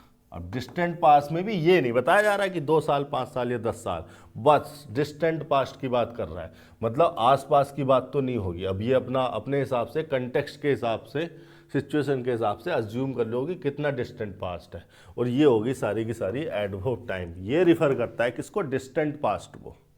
डिस्टेंट पास्ट मतलब दूर का पास्ट, 2-4 महीने की बात नहीं है, उससे पहले की बात होगी, हो सकता है 1-2 साल से भी पहले की बात हो। डिस्टेंट पास्ट के बारे में मतलब मैं कैसे बताऊं कि कितना डिस्टेंट है? क्या 10 साल पहले के टाइम को डिस्टेंट पास्ट कहा जा रहा है? क्या 100 साल पहले के टाइम को डिस्टेंट पास्ट कहा जा रहा है? ये डिपेंड करेगा कंटेक्स्ट पर। ठीक है, तो ये एडवर्ब टाइम हो गया लॉन्ग एगो, डिस्टेंट पास्ट को रिफर करने के लिए इसको लगा दिया जाता है। अब देखो इसी से मिलती जुलती एक और फ्रेज आती है, जैसे मैं लिख सकता हूं यहां पर लॉन्ग, फिर मैंने यहाँ पर डैश लगाया, फिर मैंने एगो लिखा। अब ये जो फ्रेज है ये एडजेक्टिव फ्रेज है। देखिए लॉन्ग एगो जो इस तरह से लिखा है विदाउट डैश, वो एडवर्ब टाइम फ्रेज है, ये एडवर्ब टाइम है। लॉन्ग एगो डैश के साथ जो लिखा हुआ है ये एडजेक्टिव फ्रेज है। ये भी सेंटेंसेस में आपको लिखी हुई मिल जाएगी, जैसे मैं लिख दूंगा यहाँ पर लॉन्ग एगो लीडर्स, मैंने यहाँ पर लिखा लॉन्ग एगो लीडर्स, तो मतलब पास्ट के जो लीडर्स थे, है ना। यहाँ पर मैंने लिखा लॉन्ग एगो सिविलाइजेशंस तो लॉन्ग एगो सिविलाइजेशंस जो मैंने लिखा, सिविलाइजेशंस नाउन हो गया, लॉन्ग एगो एडजेक्टिव की तरह इस्तेमाल कर लिया यहाँ पर इस सिविलाइजेशन को मॉडिफाई करने के लिए। तो मैं क्या कह रहा हूँ, डिस्टेंट पास्ट की जो सिविलाइजेशंस थी उनको रिफर कर रहा हूँ मैं। ठीक है, तो यहाँ पर लॉन्ग एगो ये एडजेक्टिव भी हो सकता है। अब लेकिन अगर मैं इसके साथ एक एग्जाम्पल आपको लिख के दिखाऊं, तो जैसे मैं लिख सकता हूँ we met her long ago. Okay, अब ये एडवर्ब टाइम लग गया, डिस्टेंट पास्ट को बता रहा है, इसलिए मैंने मीट की सेकंड फॉर्म लगाई है मेट। इस तरह से ये यूज होगा। वापस आते हैं सेंटेंस पर, तो यहाँ पर जो है आप लॉन्ग एगो लगा सकते हैं। लगाने को मैं 5 इयर्स एगो भी लगा सकता हूँ, लेकिन जब मैं 5 इयर्स एगो लगाऊंगा तो पूछने वाला मेरे से पूछ लेगा कि तुम इतने सर्टेन कैसे हो, तुम्हारे सामने हुआ था क्या ये? तो अनसर्टेन रहना प्रीफर करेंगे, तो लॉन्ग एगो को लगा रखा है इसीलिए किरण पब्लिकेशन ने, और मैं यहाँ पर उनसे सहमत हूँ। 152 आपका सेंटेंस हो गया है, 153 पर चल लेते हैं। द प्रेसिडेंट ओवरटेक्स इन बांग्लादेश। ठीक है, फिर से वही बात, प्रेसिडेंट नाउन हो गया, द हो गया आर्टिकल। आर्टिकल सारे के सारे डिटर्मिनरी होते हैं, डिटरमाइन करने के लिए आते हैं नाउन को, इसीलिए उनसे पहले लगाए जाते हैं। अब ये आपके सामने लिखी हुई है नाउन फ्रेज। अगर नाउन फ्रेज आपके सामने लिखी हुई है तो तीन बातें आपकी खोपड़ी में आनी चाहिए। वो ये कि या तो ये सब्जेक्ट होंगे या ऑब्जेक्ट या कॉम्प्लीमेंट। कॉम्प्लीमेंट होगा तब जब इससे पहले लिंकिंग वर्ब लगी हो, ऑब्जेक्ट होगा तब जब इससे पहले ट्रांजिटिव वर्ब या प्रीपोजिशन लगी हो। ना ट्रांजिटिव वर्ब प्रीपोजिशन इनमें से कुछ लगा है, ना लिंकिंग वर्ब लगी है, तो ना कॉम्प्लीमेंट हो सकता है ना ऑब्जेक्ट हो सकता है, फिर तो निश्चित तौर पर ही इसको सब्जेक्ट होनी चाहिए। अच्छा, जब मैं इतनी मेहनत करता हूँ तो स्टूडेंट मुझसे अक्सर कह देते हैं, सर इतनी मेहनत क्यों करवा रहे हो, क्यों इतना थक रहे हो, थका रहे हो? सीधे सीधे कह दो सर, असर्टिव सेंटेंसेस सब्जेक्ट से स्टार्ट होते हैं। बात तो उनकी भी सही है, लेकिन फंक्शन के आधार पर किसी वर्ड का पार्ट ऑफ स्पीच तय करना बहुत ज़रूरी है। ये सीखना पड़ेगा आपको, ये समझना पड़ेगा, इसलिए मैं ये बार बार करके दिखाता हूँ। ठीक है, सब्जेक्ट हो गया ये। अब देखिए यहाँ पर लगी है मेन वर्ब ओवरटेक्स। इस वर्ब पर बात कर लेते हैं। एक्चुअली में गलती यहीं पर है, ठीक है, तो इस वर्ब पर खुलकर बात कर लेते हैं। ज़्यादा खुलकर भी नहीं, जितना खुलकर यहाँ पर कंटेक्स्ट में सिचुएशन के हिसाब से ज़रूरी है। देखिए जो वर्ड है ना ओवरटेक, ये वर्ब है और ये ट्रांजिटिव भी हो सकती है, ट्रांजिटिव भी हो सकती है और इंट्रांजिटिव भी हो सकती है ना। ऐसी वर्ब जो ट्रांजिटिवली भी यूज हो जाती हैं, इंट्रांजिटिवली भी यूज हो जाती हैं, उन्हें कहा जाता है एम्बी ट्रांजिटिव वर्ब। एम्बी का मतलब अनसर्टेनिटी से है, यानी कि जिनका ट्रांजिटिव होना अनसर्टेन हो। तो ओवरटेक भी एक ऐसी वर्ब है। देखिए ओवरटेक का एक मीनिंग तो यही हो गया, to go passed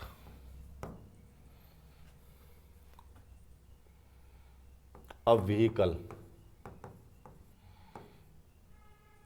by being fast.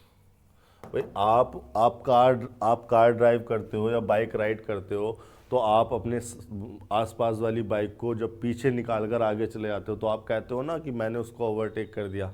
क्या कर रहा है, ओवरटेक कर यार, इसको साइड नहीं दे रहा है। ठीक है, तो फास्ट होकर, फास्ट की बजाय मैं फास्टर लिखना प्रीफर करूंगा यहाँ पर। जो जिसको भी आप ओवरटेक कर रहे हो उससे फास्टर होकर आपने उसको पास्ट कर दिया, पीछे छोड़ दिया। तो एक मीनिंग तो यहाँ पे यही हो गया। जैसे मैं एग्जाम्पल के तौर पर यहाँ पर लिख सकता हूँ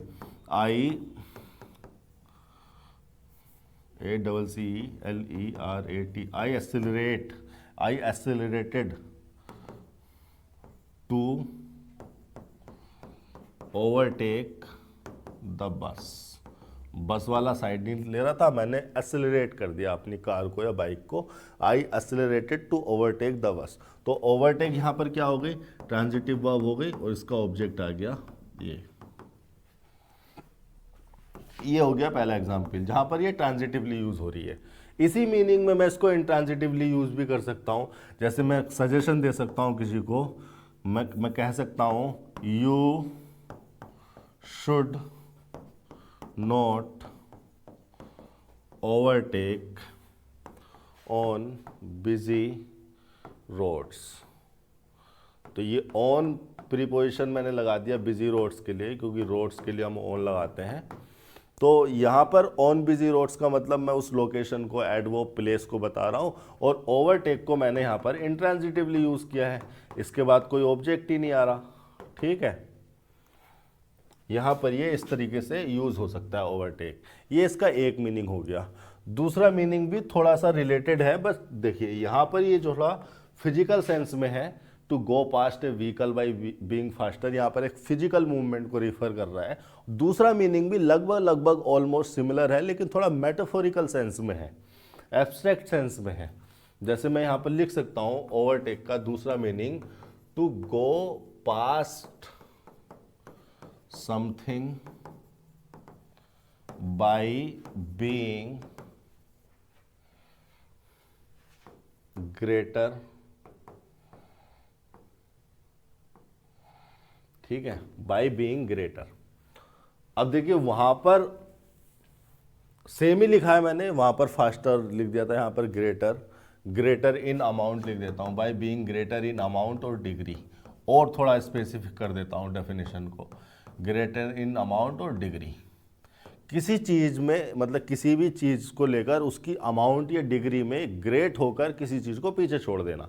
जैसे आप अपने साथ वाले से ज़्यादा मार्क्स लाने लगते हो, तो आप क्या करते हो, उसको पीछे छोड़ देते हो।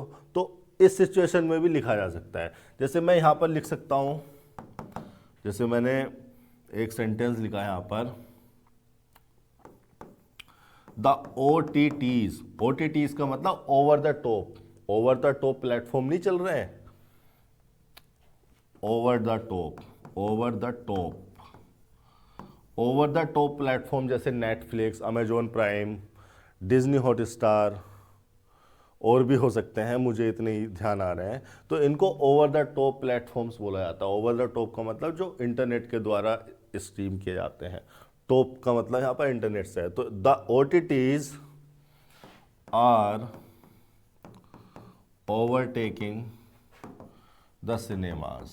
ठीक है, अब इसका मतलब क्या है? इसका मतलब यह है कि द OTTs मतलब ओवरटेक कर रहे हैं सिनेमा को। मतलब कि सिनेमा में जितनी ऑडियंस जा रही थी, अब OTTs में ज़्यादा उतनी ऑडियंस चली गई है, और उनका जो है उनका प्रॉफिट बढ़ने लगा है, उनका प्रॉफिट कम होने लगा है। यही तो सेंस हो गया, है ना। ऐसे लिख दिया मैंने एक सेंटेंस। दूसरा एक सेंटेंस मैं ऐसे लिख सकता हूं, तो द इकोनॉमी ऑफ इंडिया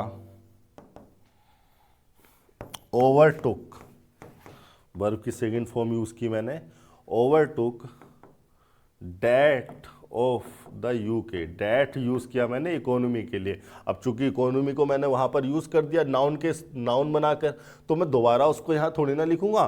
फिर तो मैं यहाँ पर उसको प्रोनाउन, उसकी जगह पर, उस नाउन की जगह पर प्रोनाउन लिख दूंगा। इसी काम में तो आते हैं, रिप्लेस करने के काम में तो आते हैं। यहाँ पर दोबारा से इकोनॉमी को लिखने की जरूरत थोड़ी है। कोई लिख भी देगा तो बहुत बड़ी गलती नहीं है, लेकिन अच्छी ग्रामर नहीं है ये। अच्छी ग्रामर ये है कि आप दोबारा इकोनॉमी को लिखने की यहाँ पर कोई ज़रूरत नहीं है, आप उसकी जगह प्रोनाउन लिख दो। The economy of India overtook that of the UK to be the fifth largest economy in the world. Economy in the world. अब कोई स्टूडेंट कहेगा कि सर आपने यहाँ पर क्यों नहीं रिप्लेस किया? बच्चे यहाँ पर रिप्लेस नहीं कर सकता मैं, क्योंकि मैंने यहाँ पर एडजेक्टिव लगा रखा है। एडजेक्टिव लगा रहा है तो मैं यहाँ पर नाउन को लिखना प्रीफर करूँगा। एट्रीब्यूटिवली, जब एडजेक्टिव एट्रीब्यूटिवली लिखे जाते हैं तो यहाँ पर नाउन लिखा जाता है, प्रोनाउन नहीं, है ना। ऐसे लिख सकते हो क्या आप? पुअर, पुअर राधा लिख सकते हो, लेकिन पुअर शी लिख सकते हो क्या? नहीं लिख सकते। ठीक है, जब एट्रीब्यूटिवली एडजेक्टिव यूज होता है तो नाउन लिखे जाते हैं, प्रोनाउन नहीं। तो यहाँ पर मुझे इकोनॉमी ही लिखना पड़ेगा। लेकिन यहाँ पर देखिए ओवरटुक का मतलब क्या है? To be greater in amount और डिग्री, है ना। तो जो इंडिया की इकोनॉमी है वो ग्रेटर हो गई, तो इस मीनिंग में यहाँ पर ओवरटेक यूज किया जाता है। अब देखिए एक इसके सिमिलर वर्ब है या फ्रेजल वर्ब है, यहाँ पर इस पहले सेंटेंस में आ जाइए। क्या सेंटेंस में इस मीनिंग को कन्वे किया जा रहा है कि प्रेसिडेंट ने कुछ ऐसा ओवरटेक कर दिया? नहीं, एक्चुअली में इसीलिए ओवरटेक यहाँ पर गलत हो गया। ऐसा कुछ यहाँ पर सेंस आ नहीं रहा, तो ओवरटेक यहाँ पर गलत हो गया। यहाँ पर आना चाहिए टेक ओवर, और टेक ओवर एक फ्रेजल वर्ब है। इसका मीनिंग भी समझ लेते हैं कि ये किस किस सिचुएशन में यूज होती है।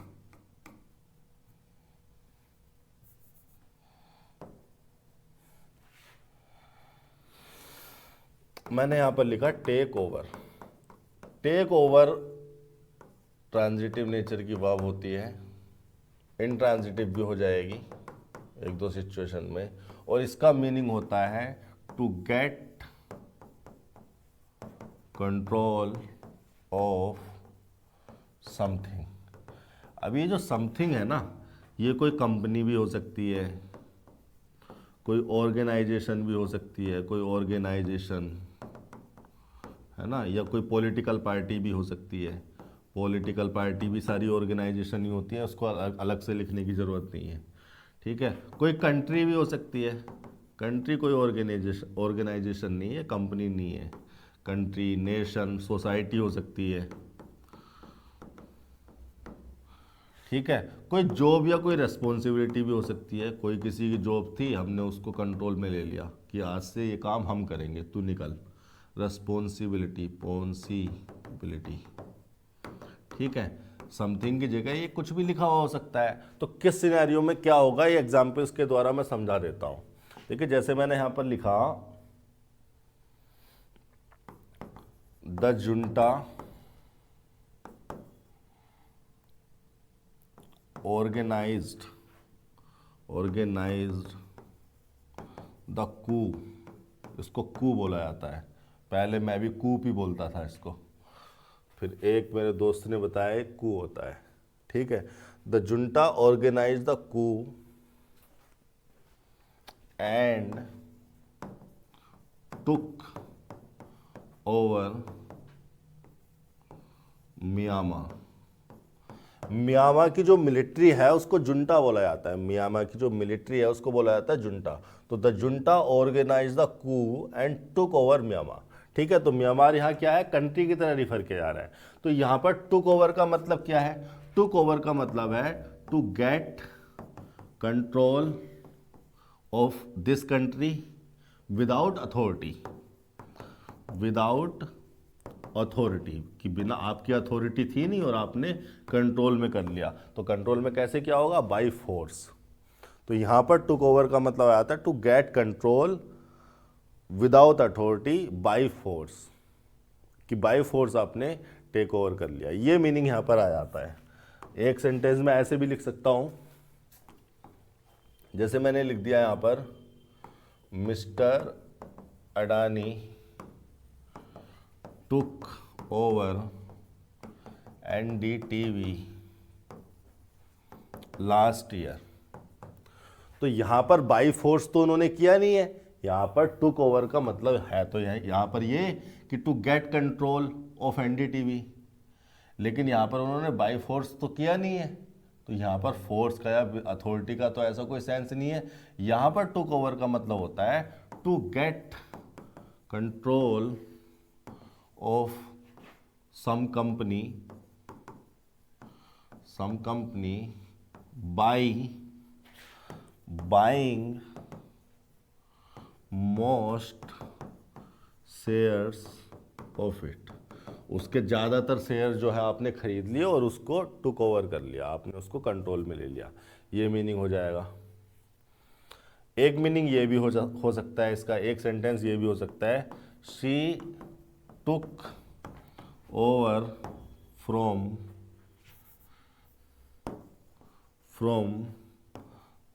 the last chairman। लास्ट लिख दो, प्रीवियस लिख दो, कुछ भी लिख दो, एक ही मतलब है, ठीक है। तो she took over from the last chairman, यहां पर ये देखिए इंट्रांजिटिव वर्ब हो गई, इंट्रांजिटिव वर्ब हो गई। यहाँ पे इसके बाद ऑब्जेक्ट कोई नहीं आ रहा, प्रीपोजिशन आ रही है, और द लास्ट चेयरमैन इस प्रीपोजिशन का ऑब्जेक्ट है। तो यहाँ पर टुक ओवर का मतलब है to get control of a job और रिस्पॉन्सिबिलिटी आफ्टर समवन, किसी जॉब या रिस्पॉन्सिबिलिटी को पहले कोई और कर रहा था, अब आपने उसका कंट्रोल ले लिया। तो ये जो कंट्रोल होता है ये रूल रेगुलेशन के हिसाब से होता है। जैसे कोई चेयरमैन है, उसके 5 साल का पदकाल खत्म हो गया तो उसने टुक ओवर कर लिया। जैसे कोई स्कूल में हेड मास्टर है, वो रिटायर हो गए, तो जो पुराने मास्टर थे उनको हेड मास्टर बना दिया, तो उन्होंने टेक ओवर कर लिया। तो यहाँ पर ना अथॉरिटी का सेंस है, ना यहाँ पर शेयर खरीदने का सेंस है, ये रूल रेगुलेशन के हिसाब से हो रहा है। तो अलग अलग सेंस में ये यूज़ हो सकता है। यहाँ पर क्या आना चाहिए, यहाँ पर तो वही टेक ओवर आना चाहिए, by force without authority, in preposition हो गया, प्रीपोजिशन का ऑब्जेक्ट हो गया बांग्लादेश। तो ये ट्रांजिटिवली भी यूज़ हो सकती है, इंट्रांजिटिवली भी यूज़ हो सकती है, तीनों ही मीनिंग में। यहाँ पर ये इंट्रांजिटिवली यूज़ हो रही है क्योंकि इन प्रीपोजिशन का ऑब्जेक्ट है, यहाँ पर ऑब्जेक्ट तो आ नहीं रहा। अगर ट्रांजिटिवली होती तो इसका कोई ऑब्जेक्ट होता, वो है नहीं, तो इंट्रांजिटिव भी कंसीडर करके चलेंगे। ये हो गए 153 sentence. 154 the Hindu is most popular than any other newspaper in India. फिर से वही कहेंगे, देखिए जो हिंदू है, देखिए न्यूज़पेपर मैगजीन्स के नाम से पहले दा लगा दिया जाता है क्योंकि ये स्पेसिफिक होते हैं, बहुत ही ज़्यादा इनकी अपनी एक पहचान होती है, प्रेस्टीज होता है। तो इसको जो है ना, द हिंदू को एक ही यूनिट मान के चलिए आप। ये क्या है, न्यूज़पेपर का नाम है द हिंदू, बहुत स्टूडेंट्स इसको पढ़ते हैं। तो द हिंदू एक न्यूज़पेपर हो गया, ये नाउन हो गया। अब ये नाउन अगर है तो फिर से वही बात, या तो नाउन सब्जेक्ट होगा, ऑब्जेक्ट या कॉम्प्लीमेंट होगा। कॉम्प्लीमेंट होने के लिए लिंकिंग वर्ब इससे पहले होनी चाहिए थी, वो नहीं है। ऑब्जेक्ट ये तब होता है जब ट्रांजिटिव वर्ब या प्रीपोजिशन यहाँ लगी होती, वो नहीं है। फिर क्या है, तो फिर तो ये सब्जेक्ट ही है, सब्जेक्ट सिंगुलर है, इज आ गई। अब देखिए ये जो इज यहाँ पर वर्ब लगी हुई है, ये अगर हेल्पिंग वर्ब होगी तो मेन वर्ब की हेल्प करने के लिए आई होगी। क्या मेन वर्ब यहाँ पर लगी हुई है जिसकी हेल्प करने के लिए आया हुआ इसे माना जा सकता है? नहीं, इसके अलावा तो और कोई वर्ब ही नहीं है, तो फिर इसको हेल्पिंग वर्ब नहीं कहा जा सकता। फिर ये खुद ही मेन वर्ब है। इसको हेल्पिंग वर्ब तब कहा जाता है जब ये हेल्प कर रही होती किसी मेन वर्ब की, और यहाँ कहीं मेन वर्ब लगी होती लेकिन कोई मेन वर्ब है ही नहीं, तो अब इसको हेल्पिंग वर्ब कंसीडर नहीं कर सकते, अब इसको ही मेन वर्ब कहना पड़ेगा। इतनी बात सीधी सीधी समझ में आने वाली है। तो ये मेन वर्ब हो गई। बी की फॉर्म लगी हुई है और बी होती है लिंकिंग नेचर की वर्ब, और लिंकिंग नेचर की वर्ब के बाद आता है कॉम्प्लीमेंट। और ये जो कॉम्प्लीमेंट होता है ये लिंकिंग वर्ब का कॉम्प्लीमेंट नहीं होता, कॉम्प्लीमेंट होता है ये इस सब्जेक्ट का। लिंकिंग वर्ब तो केवल उस कॉम्प्लीमेंट को सब्जेक्ट से लिंक करने के लिए आती है और इसीलिए उसको कहा जा रहा है लिंकिंग। ठीक है, और ये जो कॉम्प्लीमेंट है नाउन हो सकता है, प्रोनाउन हो सकता है, एडजेक्टिव हो सकता है, एडवर्ब हो मैनर नहीं हो सकता। और वो इसलिए नहीं हो सकता क्योंकि जो एडवर्ब हो मैनर है, एडवर्ब है तो किसी वर्ब के लिए लगाया गया होगा, और चूंकि एडवर्ब मैनर है तो वर्ब के मैनर बताने के लिए लगाए जाते हैं। एक्चुअली में जब कोई वर्ब होती है वो एक्टिविटी नेचर की हो, एक्शन वर्ब हो, तो उसका एक मैनर होता है। कोई भी एक्शन जब होता है या किया जाता है तो उसका एक ढंग होता है, एक मैनर होता है। उस ढंग को, उस मैनर को बताने के लिए एडवर्ब मैनर लगाए जाते हैं। जबकि हम यहाँ पर जो कॉम्प्लीमेंट लगा रहे हैं वो इस सब्जेक्ट के लिए लगा रहे हैं, और सब्जेक्ट निश्चित तौर पर ही कोई नाउन या प्रोनाउन होता है। तो मतलब यहाँ पर जो कॉम्प्लीमेंट लगाया जाना है वो इस सब्जेक्ट के मतलब नाउन या प्रोनाउन के लिए लगाया जाना है। तो नाउन के लिए आ सकता है, प्रोनाउन भी नाउन के लिए आ सकता है, एडजेक्टिव तो खुद नाउन को मॉडिफाई करने के लिए आते हैं, प्रोनाउन के कॉम्प्लीमेंट भी बन सकते हैं, नाउन के कॉम्प्लीमेंट भी बन सकते हैं, लेकिन एडवर्ब मैनर वर्ब के लिए लगाए जाते हैं। जबकि हमें यहाँ पर जो वर्ड लगाना है वो इस नाउन प्रोनाउन के लिए लगाना है, इसलिए एडवर्ब मैनर इस स्ट्रक्चर में फिट नहीं हो पाती। प्रीपोजिशनल फ्रेज आ जाती हैं अगर वो लॉजिकल हो, मीनिंगफुल हो तो। प्रीपोजिशनल फ्रेज क्योंकि एडजेक्टिव या एडवर्ब बन जाती हैं, चूंकि वो एडजेक्टिव बन सकती हैं, प्रीपोजिशनल फ्रेज चूंकि एडजेक्टिव बन सकती हैं तो वो कॉम्प्लीमेंट भी बन जाती हैं। यह है कहने की बात। तो यहाँ पर क्या लिखा हुआ है, देखिए यहाँ पर लिखा हुआ है पॉपुलर, ये लिखा हुआ है मोस्ट। अब मोस्ट जो है ना एडवर्ब हो रहा है इस पॉपुलर एडजेक्टिव के लिए। पॉपुलर एडजेक्टिव है, पॉपुलैरिटी नाउन है। पॉपुलर एडजेक्टिव है और पॉपुलैरिटी इसी एडजेक्टिव से बना है, तो वो हो गया नाउन। अब ये अगर एडजेक्टिव है तो मोस्ट इसके लिए एडवर्ब हो गया। आगे लगा हुआ है देन कंजंक्शन। चलो पहले इसको तो पूरा कर लें। ये जो एडजेक्टिव फ्रेज हो गई, एडजेक्टिव फ्रेज ही कहूंगा मैं इसको। भाई एडजेक्टिव तो केवल पॉपुलर वर्ड था, ये पूरी तो फ्रेज हो गई। अब ये जो पूरी फ्रेज हो गई यही इस लिंकिंग वर्ब के साथ लिखा हुआ कॉम्प्लीमेंट हो गई जो सब्जेक्ट के लिए आई है। द हिंदू को ही बोला जा रहा है मोस्ट पॉपुलर। अब यहां पर लगा हुआ है देन कंजंक्शन। अब ये देन कंजंक्शन लगाया जाता है जब 1 वर्सेस 1 का कंपैरिजन हो। ठीक है, 1 वर्सेस 1 का कंपैरिजन हो।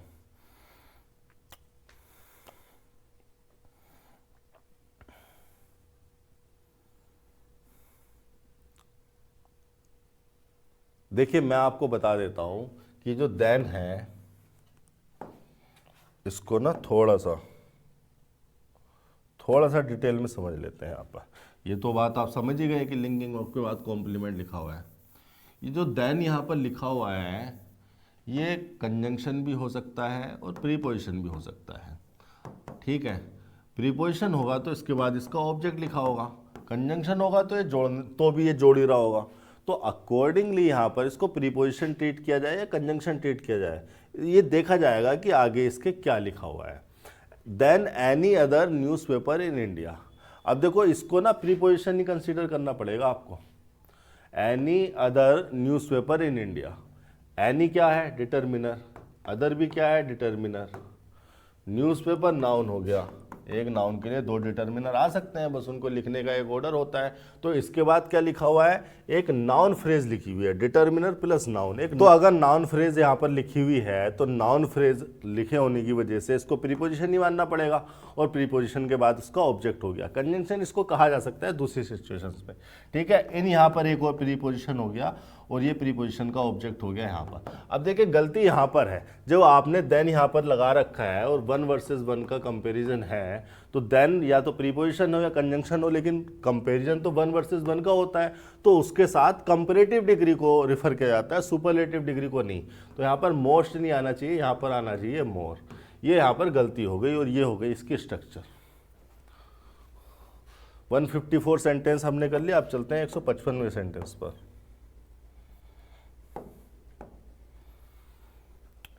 All mangoes in this basket are over ripe.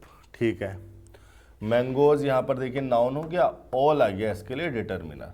अब ये जो ऑल वर्ड है ना, ये डिटर्मिनर भी हो जाता है, प्रोनाउन भी हो जाता है और एडवर्ब भी हो जाता है। यहां पर ये डिटर्मिनर है, कैसे पता चल रहा है? क्योंकि नाउन से पहले लिखा है, नाउन को डिटरमाइन करने के लिए आया है। अगर प्रोनाउन होता तो नाउन के स्थान पर यूज होता, पूरे नाउन को रिप्लेस करके केवल उसकी जगह ऑल लिखा होता। एडवर्ब भी हो सकता है। चलो इस पर बात कर लेते हैं। ये ऐसे वर्ड हैं ऑल, फिर किसी सेंटेंस में आ जाएगा आपके सामने, परेशान करेगा। देखिए मैं यहां पर लिखता हूं, मैंने यहां पर लिखा ऑल इज वेल। अब ये ऑल यहां पर क्या है? सब्जेक्ट हो रहा है और ये लिंकिंग वर्ब, और ये हो रहा है इसका कॉम्प्लीमेंट। तो अगर ऑल यहां पर सब्जेक्ट हो रहा है तो सब्जेक्ट तो कोई नाउन या प्रोनाउन ही हो सकते हैं। नाउन का तो यहां पर स्कोप है नहीं, इसका मतलब ऑल क्या है? प्रोनाउन है। जैसे मैं कह सकता हूं I want all of them, तो वांट हो गई यहां पर main verb. Main verb transitive nature की है आपकी, एक्शन नेचर की है, ट्रांजिटिव नेचर की है। ट्रांजिटिव नेचर की वर्ब अगर है तो अपने बात क्या लेगी? ऑब्जेक्ट लेगी। अगर ऑल यहां पर ऑब्जेक्ट हो रहा है तो निश्चित तौर पर ही उसको प्रोनाउन होना चाहिए, क्योंकि सेंटेंस में सब्जेक्ट या ऑब्जेक्ट का काम तो नाउन या प्रोनाउन ही करते हैं। नाउन का यहाँ स्कोप नहीं, प्रोनाउन ही कंसिडर करोगे। आगे दैम क्या लिखा हुआ है? ये लिखा हुआ है इस प्रीपोजिशन का ऑब्जेक्ट। इतनी बात हो गई कि ऑल प्रोनाउन कैसे हो जाता है। All boys are absent। अब यहां पर देखिए बॉयज हो गया नाउन, और ऑल इस नाउन को डिटरमाइन करने के लिए आया है कि होल की जितने भी बॉयज हैं, जितने भी बॉयज अवेलेबल हैं आपकी क्लास में या आपके बैच में, वो सारे के सारे उनको होली रूप से कंसीडर किया जा रहा है। होल को जब होल को कंसीडर किया जा रहा है, मतलब ऑल रिफर करता है होल को, होल अमाउंट ऑफ समथिंग। ठीक है, लेकिन चूंकि नाउन को डिटरमाइन करने के लिए आया है तो एक डिटर्मिनर की तरह फंक्शन में है, डिटर्मिनर की तरह प्रयोग हो रहा है, तो यहां पर ऑल डिटर्मिनर हो गया। अब एक सेंटेंस में आपके सामने लिखता हूं जहां पर आपको लगेगा कि ऑल ना डिटर्मिनर है ना प्रोनाउन है। जैसे मैंने लिखा she was all upset after the clash. अब देखिए सी हो गया सब्जेक्ट, वाज हो गई लिंकिंग वर्ब, और इस लिंकिंग वर्ब का कॉम्प्लीमेंट, लिंकिंग वर्ब ने अपने बाद कॉम्प्लीमेंट ले लिया। ये रहा कॉम्प्लीमेंट, और ये कॉम्प्लीमेंट आया किसके लिए है? इस सब्जेक्ट के लिए आया है। अपसेट क्या है? एडजेक्टिव ही तो है। तो ये जो ऑल लगाया गया है ये किसके लिए लगाया गया है? ये ऑल लगाया गया है अपसेट के लिए। तो अगर एडजेक्टिव के लिए ऑल लगाया गया है तो एडजेक्टिव के लिए लगने वाले वर्ड को या एडजेक्टिव को मॉडिफाई करने वाले वर्ड को तो आप एडवर्ब भी कंसीडर करोगे। तो ऑल यहां पर क्या है? एडवर्ब के फंक्शन में है। तो ऑल अगर एडवर्ब के फंक्शन में है तो इसका मीनिंग यहां पर क्या है? इसका मीनिंग है यहां पर एक्सट्रीमली। एक्सट्रीमली ऑल एडवर्ब होता है तो वो एक्सट्रीमली को रिफर कर देता है। जैसे एक सेंटेंस मैंने लिखा यहां पर, she was all tired after the match. तो यहां पर भी क्या है? ये लिंकिंग वर्ब हो गई और ये वर्ब की थर्ड फॉर्म यानी कि एडजेक्टिव हो रहा है, पास्ट पार्टिसिपल। तो ये जो वर्ड लगा हुआ है एडवर्ब है, चूंकि ये इसको मॉडिफाई करने के लिए आया है, और यहां पर इसका मतलब क्या है? यहां पर मीनिंग है कंप्लीटली। तो ऑल जब एडवर्ब होता है तो या तो कंप्लीटली के मीनिंग में हो सकता है या एक्सट्रीमली के मीनिंग में। ऑल, प्रोनाउन, डिटर्मिनर, एडवर्ब तीनों हो सकता है। ठीक है, तो यहाँ पर वो क्या है, यहाँ पर वो डिटर्मिनर है, और ये पूरी की पूरी फ्रेज क्या हो रही है, नाउन फ्रेज हो रही है, और ये नाउन फ्रेज यहाँ पर सब्जेक्ट के फंक्शन में है। भाई ऑब्जेक्ट होती तो ट्रांजिटिव वर्ब या प्रीपोजिशन इससे पहले लगी होती, कॉम्प्लीमेंट होती तो लिंकिंग वर्ब इससे पहले लगी होती, कुछ नहीं है तो it mean subject he consider करना पड़ेगा। अब यहाँ पर लिखा है देखिए इन प्रीपोजिशन है, और प्रीपोजिशन कैसे पता चला मुझे प्रीपोजिशन, क्योंकि इसके बाद एक नाउन फ्रेज लिखी है। अब इसके बाद अगर नाउन फ्रेज लिखी हुई है तो निश्चित तौर पर ये नाउन फ्रेज इसका ऑब्जेक्ट होगी। बास्केट हो गया द, और दिस हो गया डिटर्मिनर, इन प्रीपोजिशन का ऑब्जेक्ट हो गया दिस बास्केट, ये नाउन फ्रेज। अब ये जो इन दिस बास्केट है, ये जो इन दिस बास्केट प्रीपोजिशनल फ्रेज है, मैं आपको पहले ही बताते हुए आया हूँ, फिर दोबारा बता देता हूँ कि किसी भी सेंटेंस में कोई भी वर्ड, कोई भी फ्रेज या कोई भी क्लोज, इवन कोमा भी लगाया जाता है तो उसका एक फंक्शन होता है, और उस फंक्शन के आधार पर उसका पार्ट ऑफ स्पीच निर्धारित होता है। तो इन दिस बास्केट में आप देखेंगे कि ये जो इन दिस बास्केट लगी है फ्रेज, इसको प्रीपोजिशनल फ्रेज इसलिए कहा जा रहा है क्योंकि प्रीपोजिशन से जोड़ के बनी है। तो ये तो उसकी आइडेंटिटी हुई, लेकिन इसका फंक्शन क्या है, इसका फंक्शन है इस नाउन के बारे में इंफॉर्मेशन देना, इस नाउन को मॉडिफाई करना। कि कौन से वाले मैंगोज की बात हो रही है, मैंगोज बहुत सारे हैं, दुकान पर हैं, बाजार में हैं, उनके घर हैं, बाग में हैं, लेकिन हम कौन से मैंगोज की बात कर रहे हैं, जो इस बास्केट में है। तो ये जो इन दिस बास्केट है, ये मैंगोज को मॉडिफाई करने के लिए आया है, मैंगोज को इन्फॉर्मेशन देने के लिए आया है। तो ये इन दिस बास्केट ने इन मैंगोज को कर दिया डेफिनिट, स्पेसिफिक कर दिया। मैंगोज बहुत सारे हैं, लेकिन हम कौन से वाले की बात कर रहे हैं, जो इस बास्केट में है। तो अगर इसको डेफिनिट कर दिया गया है तो ऑल मैंगोज ने लिख के आप लिखोगे ऑल द मैंगोज, ठीक है। द आपको लगाना पड़ेगा क्योंकि अब आपने इसको स्पेसिफिक कर दिया, डेफिनिट कर दिया। और ऑल भी एक डिटर्मिनर है और द भी एक डिटर्मिनर है, तो ऑल डिटर्मिनर को सारे डिटर्मिनर से पहले लगाया जाता है, यानी कि पूरी नाउन फ्रेज से पहले लगाया जाता है। आप इसको अगर ऐसे लिख देते द ऑल मैंगोज, तो ये गलत हो जाता, ऑल द मैंगोज आप लिखोगे, ठीक है। जैसे आपके पास दो ऑप्शन है, ऑल द बॉयज या द ऑल बॉयज। तो ये ध्यान रखिए, जो डिटर्मिनर होते हैं, जो एडजेक्टिव होते हैं, इनको लिखने का एक ऑर्डर होता है, और उस ऑर्डर के हिसाब से ऑल को बाकी सारे डिटर्मिनर से पहले लगाया जाता है।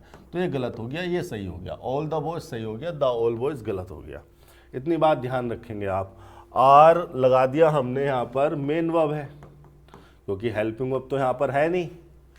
अब चूंकि मेन वर्ब है तो मैंगोज के हिसाब से प्लूरल में सही है। बी की फॉर्म है, बी की फॉर्म आपको पता है लिंकिंग वर्ब होती है, और लिंकिंग वर्ब के बाद आना चाहिए कॉम्प्लीमेंट, और कॉम्प्लीमेंट हो सकता है कोई नाउन, प्रोनाउन या एडजेक्टिव। एडवर्ब मैनर नहीं हो सकते। क्यों नहीं हो सकते, अभी 5 मिनट पहले बताया था, क्योंकि एडवर्ब मैनर लगाए जाते हैं किसी वर्ब के मैनर को बताने के लिए, किसी एक्टिविटी के मैनर को बताने के लिए।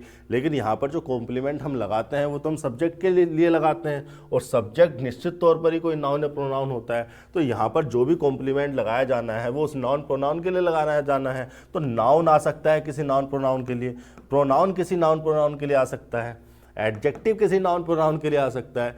एडवर्ब मैनर तो नाउन प्रोनाउन के लिए नहीं लगा सकते ना, एडवर्ब मैनर तो वर्ब के मैनर को बताने के लिए लगाया जाता है। तो यहाँ पर ये जो ओवर राइप लगा हुआ है, ये पूरा का पूरा क्या है, कॉम्प्लीमेंट हो रहा है ऑल द मैंगोज का। राइप हो गया यहाँ पर राइप हो गया यहाँ पर एडजेक्टिव, ओवर हो गया उस एडजेक्टिव को मॉडिफाई करने के लिए adverb. Are linking verb, complement हो गया राइप, और ओवर हो गया उस राइप को, उस एडजेक्टिव को फर्दर मॉडिफाई करने के लिए, ठीक है। ओवर लगाया जाता है अनडिजायरेबिलिटी को बताने के लिए, जैसे आप ओवर स्पीड कर देते हो, है ना, ओवर कॉन्फिडेंस कर देते हो, ओवर कॉन्फिडेंट भी कर दोगे, ठीक है। जैसे आपने लिखा ओवर कॉन्फिडेंट, तो ओवर कॉन्फिडेंट का मतलब क्या है, मैंने यहाँ पर लिखा सी इज ओवर कॉन्फिडेंट, तो सी लिंकिंग वर्ब हो गई, और लिंकिंग वर्ब किस लिए आई होगी, लिंक करने के लिए आई होगी कॉम्प्लीमेंट को सब्जेक्ट से। तो लिंकिंग वर्ब ने अपना काम कर दिया, कॉम्प्लीमेंट को सब्जेक्ट से लिंक कर दिया, लेकिन हमने ये ओवर लगाया इस कॉन्फिडेंट को मॉडिफाई करने के लिए। और कॉन्फिडेंट क्या है, एडजेक्टिव, तो ये हमने एडवर्ब की तरह लगाया, और ये ओवर एडवर्ब अगर हमने एडजेक्टिव के साथ लगाया एडजेक्टिव को मॉडिफाई करने के लिए, तो हम ये रिफर करना चाह रहे हैं कि जितना डिजायरेबल कॉन्फिडेंस है उससे ज़्यादा अनडिजायरेबल कॉन्फिडेंस उस लड़की में है, ठीक है। डिजायरेबल कॉन्फिडेंस की अमाउंट से ज़्यादा उस डिग्री से ज़्यादा, यानी कि अनडिजायरेबिलिटी को एक्सप्रेस करने के लिए हम ओवर लगा देते हैं कि जितना कॉन्फिडेंस उसमें रिक्वायर्ड है उससे ज़्यादा कॉन्फिडेंस उसमें है, वो सही नहीं है, इट इज़ नॉट यूजफुल। तो ये हो गए आपके 155 सेंटेंसेस। मैं आपको फिर दोबारा याद दिला देता हूँ कि आपको इसी अप्रोच को अपनाना है जब आप घर पर प्रैक्टिस करते हैं। किसी भी सेंटेंस से इस वीडियो के या किसी और वीडियो के या कहीं और भी आपने कोई सेंटेंस देखा हो, सुना हो, समझा हो, उससे रिलेटेड अगर कोई डाउट है तो आप मुझे बेझिझक बता सकते हैं, मैं कमेंट सेक्शन में ही आपको रिप्लाई कर दूंगा। आज के लिए इतना ही, मिलते हैं अगले लेक्चर में, अगले सेशन में। धन्यवाद।